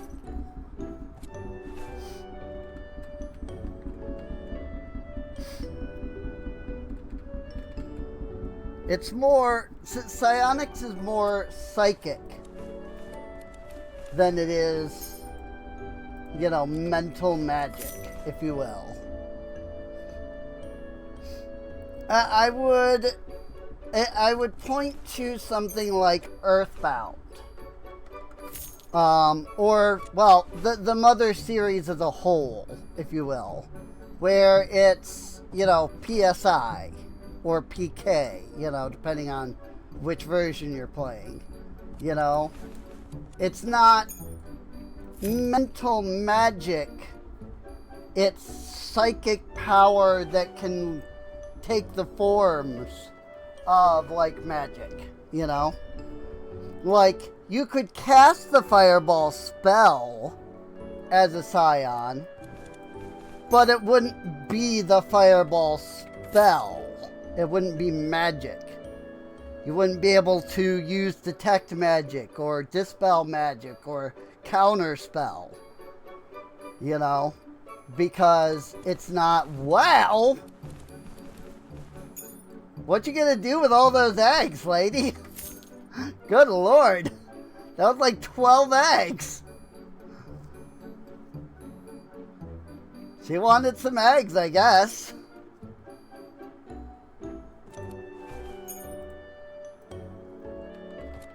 But like, you know, you can create, you know, a scion can cast, you know, mental fire, you know, PK fire. And it would look like magic to like a layperson who doesn't know anything about like what's actually going on. But, you know, if they cast PK fire, you're not going to be able to like counterspell it.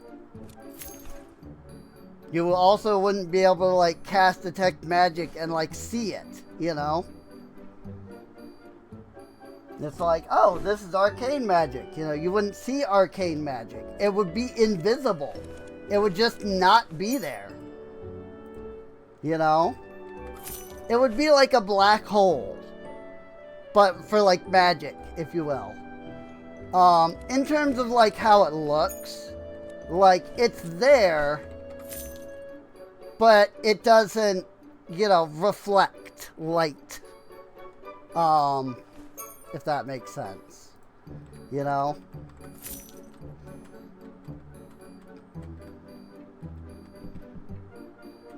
It probably didn't. And I'll be honest, I really didn't even like say it. I probably didn't even like say it really correctly. But you know, like how when you like look at a black hole, you know, you don't see the black hole, you just see like the event horizon around it, and like there's a space in the middle that's kind of like weird and distorted. Like that would be what looking at psionics would be like with like detect magic. Like it would look normally, you know. If you cast a fireball type spell, it would look like a fireball. I'm just saying when you use like detect magic, you know, and you've got like you know, you've got like the eyes glowing and like you can see magic and you can see like, okay, you know, here's the blue that's like this is arcane magic, and here's the purple that's like occult magic, and you know, the spot that would be psionics would be like there's nothing there. You know, the fireball that is careening at you would literally disappear when you use detect magic, you know. I hope that makes sense.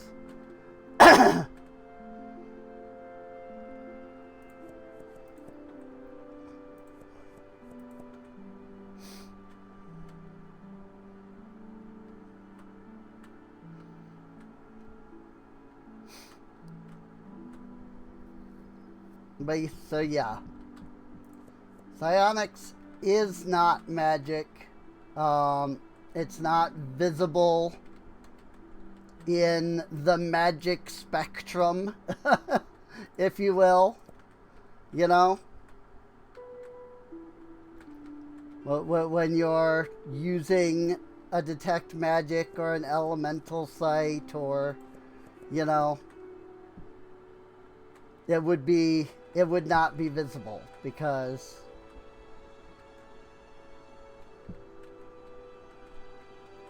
it's not magic. So it's not magic, it's not elemental, you know. It would literally be like there's nothing there.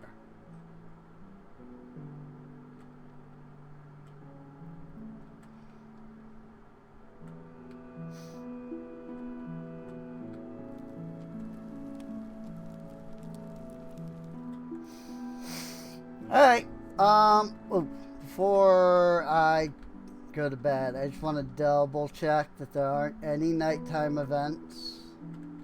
Doesn't seem like it.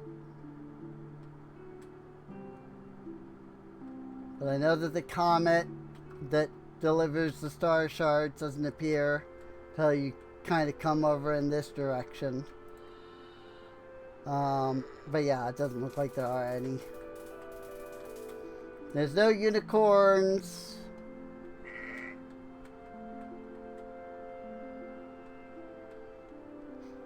Because the lunarite, whatever, and the dark lunite, like those both show up by unicorn. You get like the light, I think the dark one is over there, and the light one is like right here. And it'll just be a unicorn, and you walk over, and it's like boom. Suddenly, a whole bunch of ore, you know.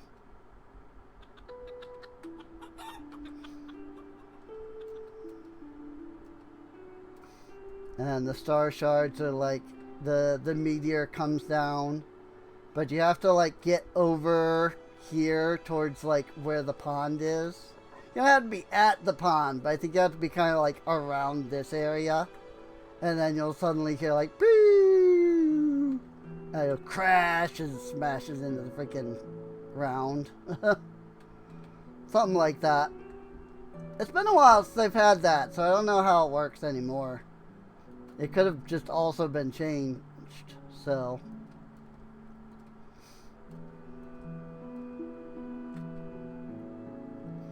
But hey, we hit 7,000 money today. So, that's not too bad. I mean, yeah, it's not the 10,000 we had the day before, but it's still fine, you know? Excuse me. And I've done all the things. There is still the fire wisp. Here, I'll just go ahead and grab him. Since I, haven't yet. So we have all 4 wisps now. And next level, we'll be able to hire the 4th cashier. So Hopper can go right here.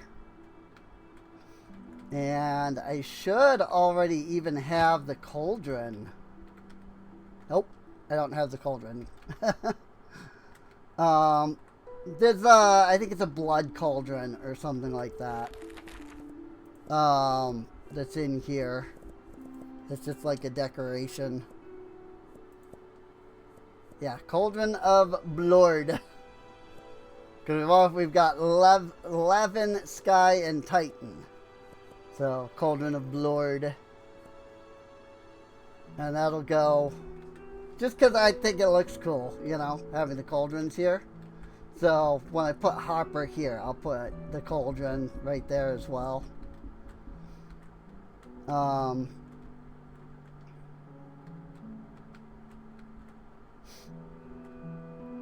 I do love that Rocky, is a rock.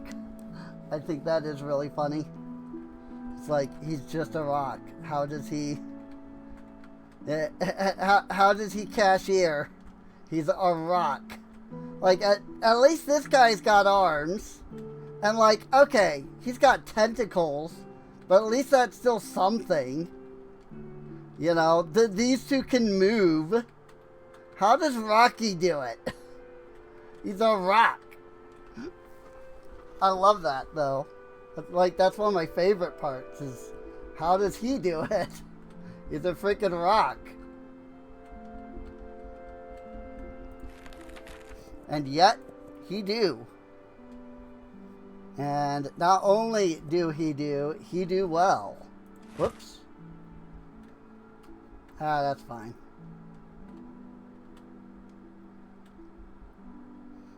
I'm trying to think of where I want to put that.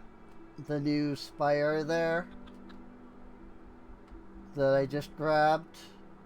There was a spot that I was already thinking of, but I've forgotten.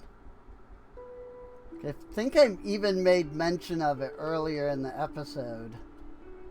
I was like, I could put a glow harvest spire here, but, you know, I don't have that money right now. And now I don't remember where that was that I said that. I just remember that I wanted to put one down somewhere.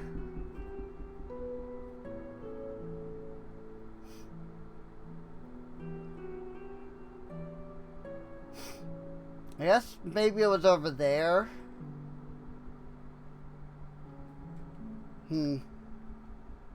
I don't remember. I honestly don't. Oh, it was...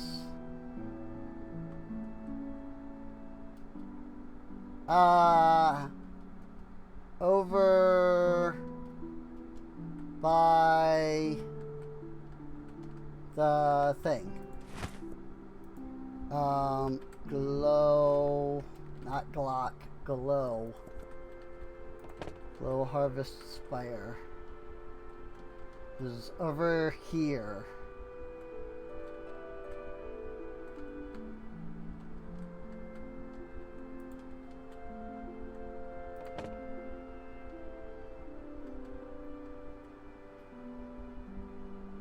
Although, I'm wondering, like, do I want it? Do I actually want it over here?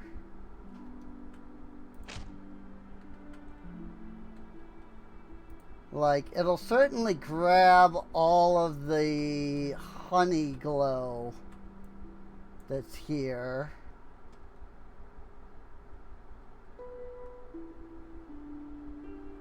But, like, is that what I want? Whee!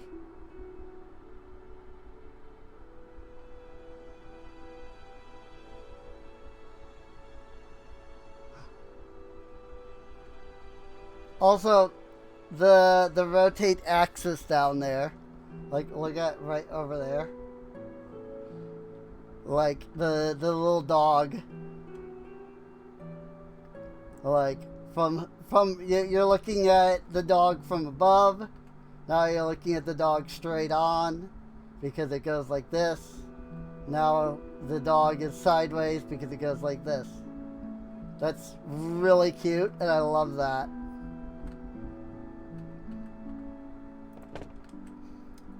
You know what? I know of a good place for this.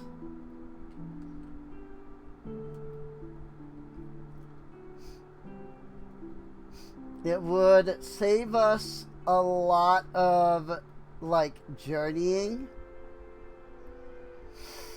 And it would ensure that we never need to worry about...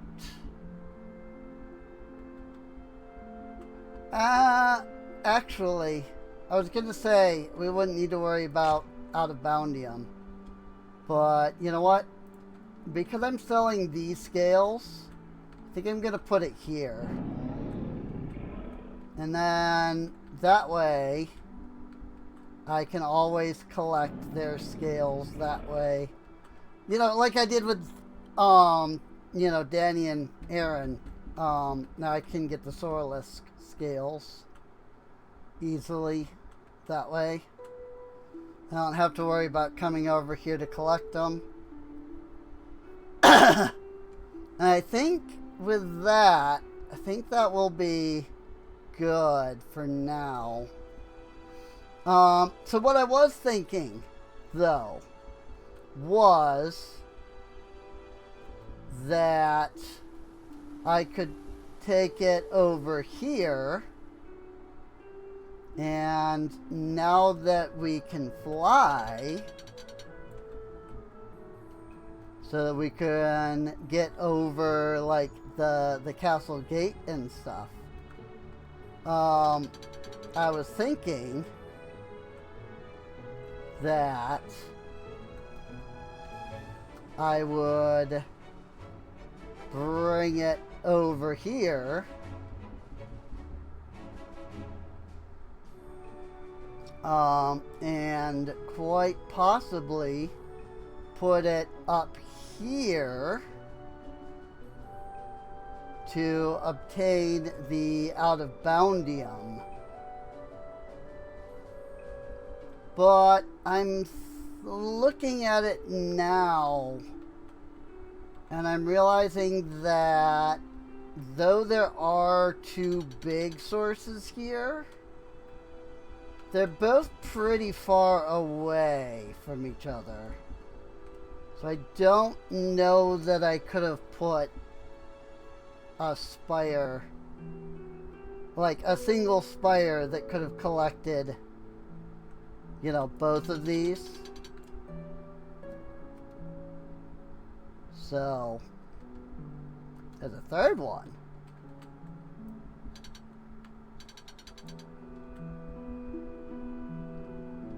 I could have put a spire that would collect both of those. But that's probably it. I don't know that I would have been able to get all three. So I definitely wouldn't get that one.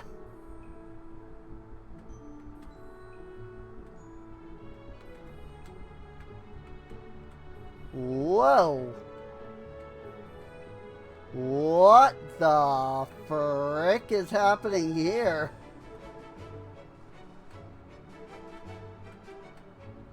Huh?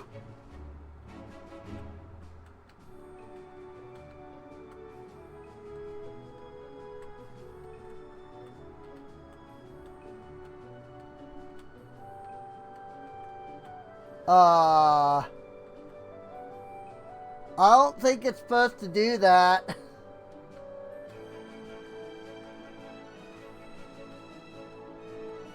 It only does it on this side, too.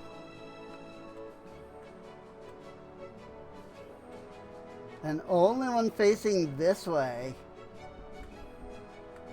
What the frick?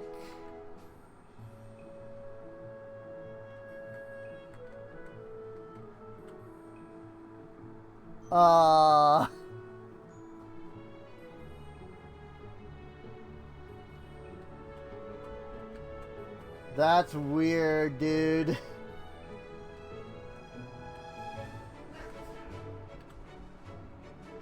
That's freaking weird.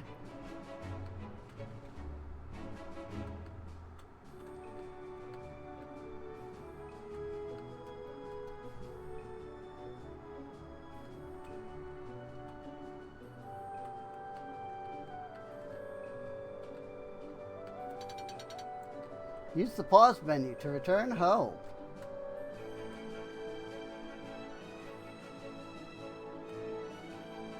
These walls don't do it. They have a slight reflective side, but not in like the way that that other one had. Like that was very strange.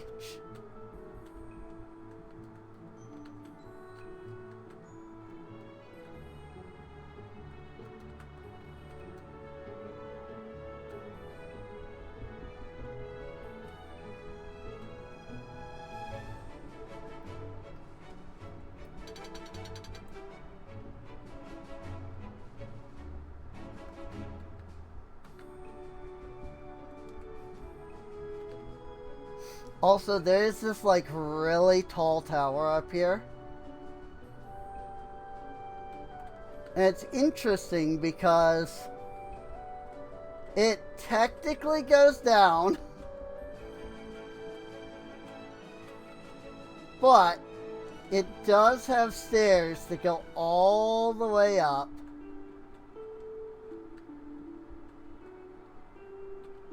You know, if you don't get caught on them.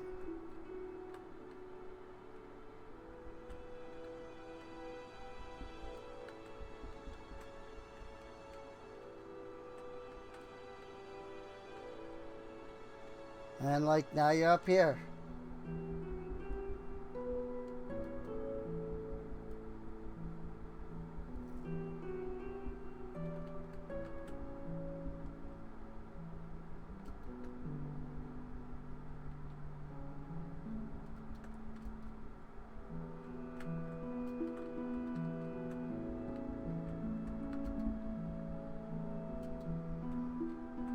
Whoop. Okay. Well, down we go.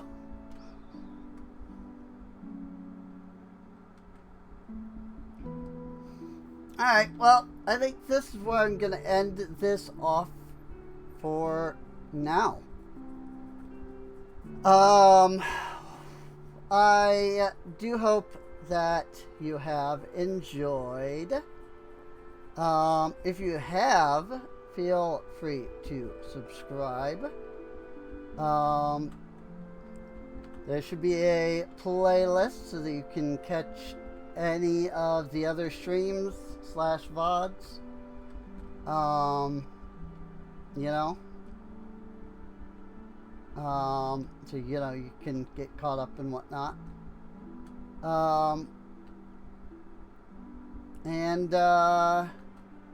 While this particular video was not live, I do stream a lot of the videos over at twitch.tv/SerraneInc. So, you know, in June, when I'm back to being able to stream live, feel free to come on out and hang out with us and all that. And I'll see you all next time. See you later. Oh, sleepy time, gnomes. You found something to put away. Anything cool happening right away? No. That could change because, you know, things change. And then, you know, next time we play, it'll be a different version of the game, so. Bye-bye.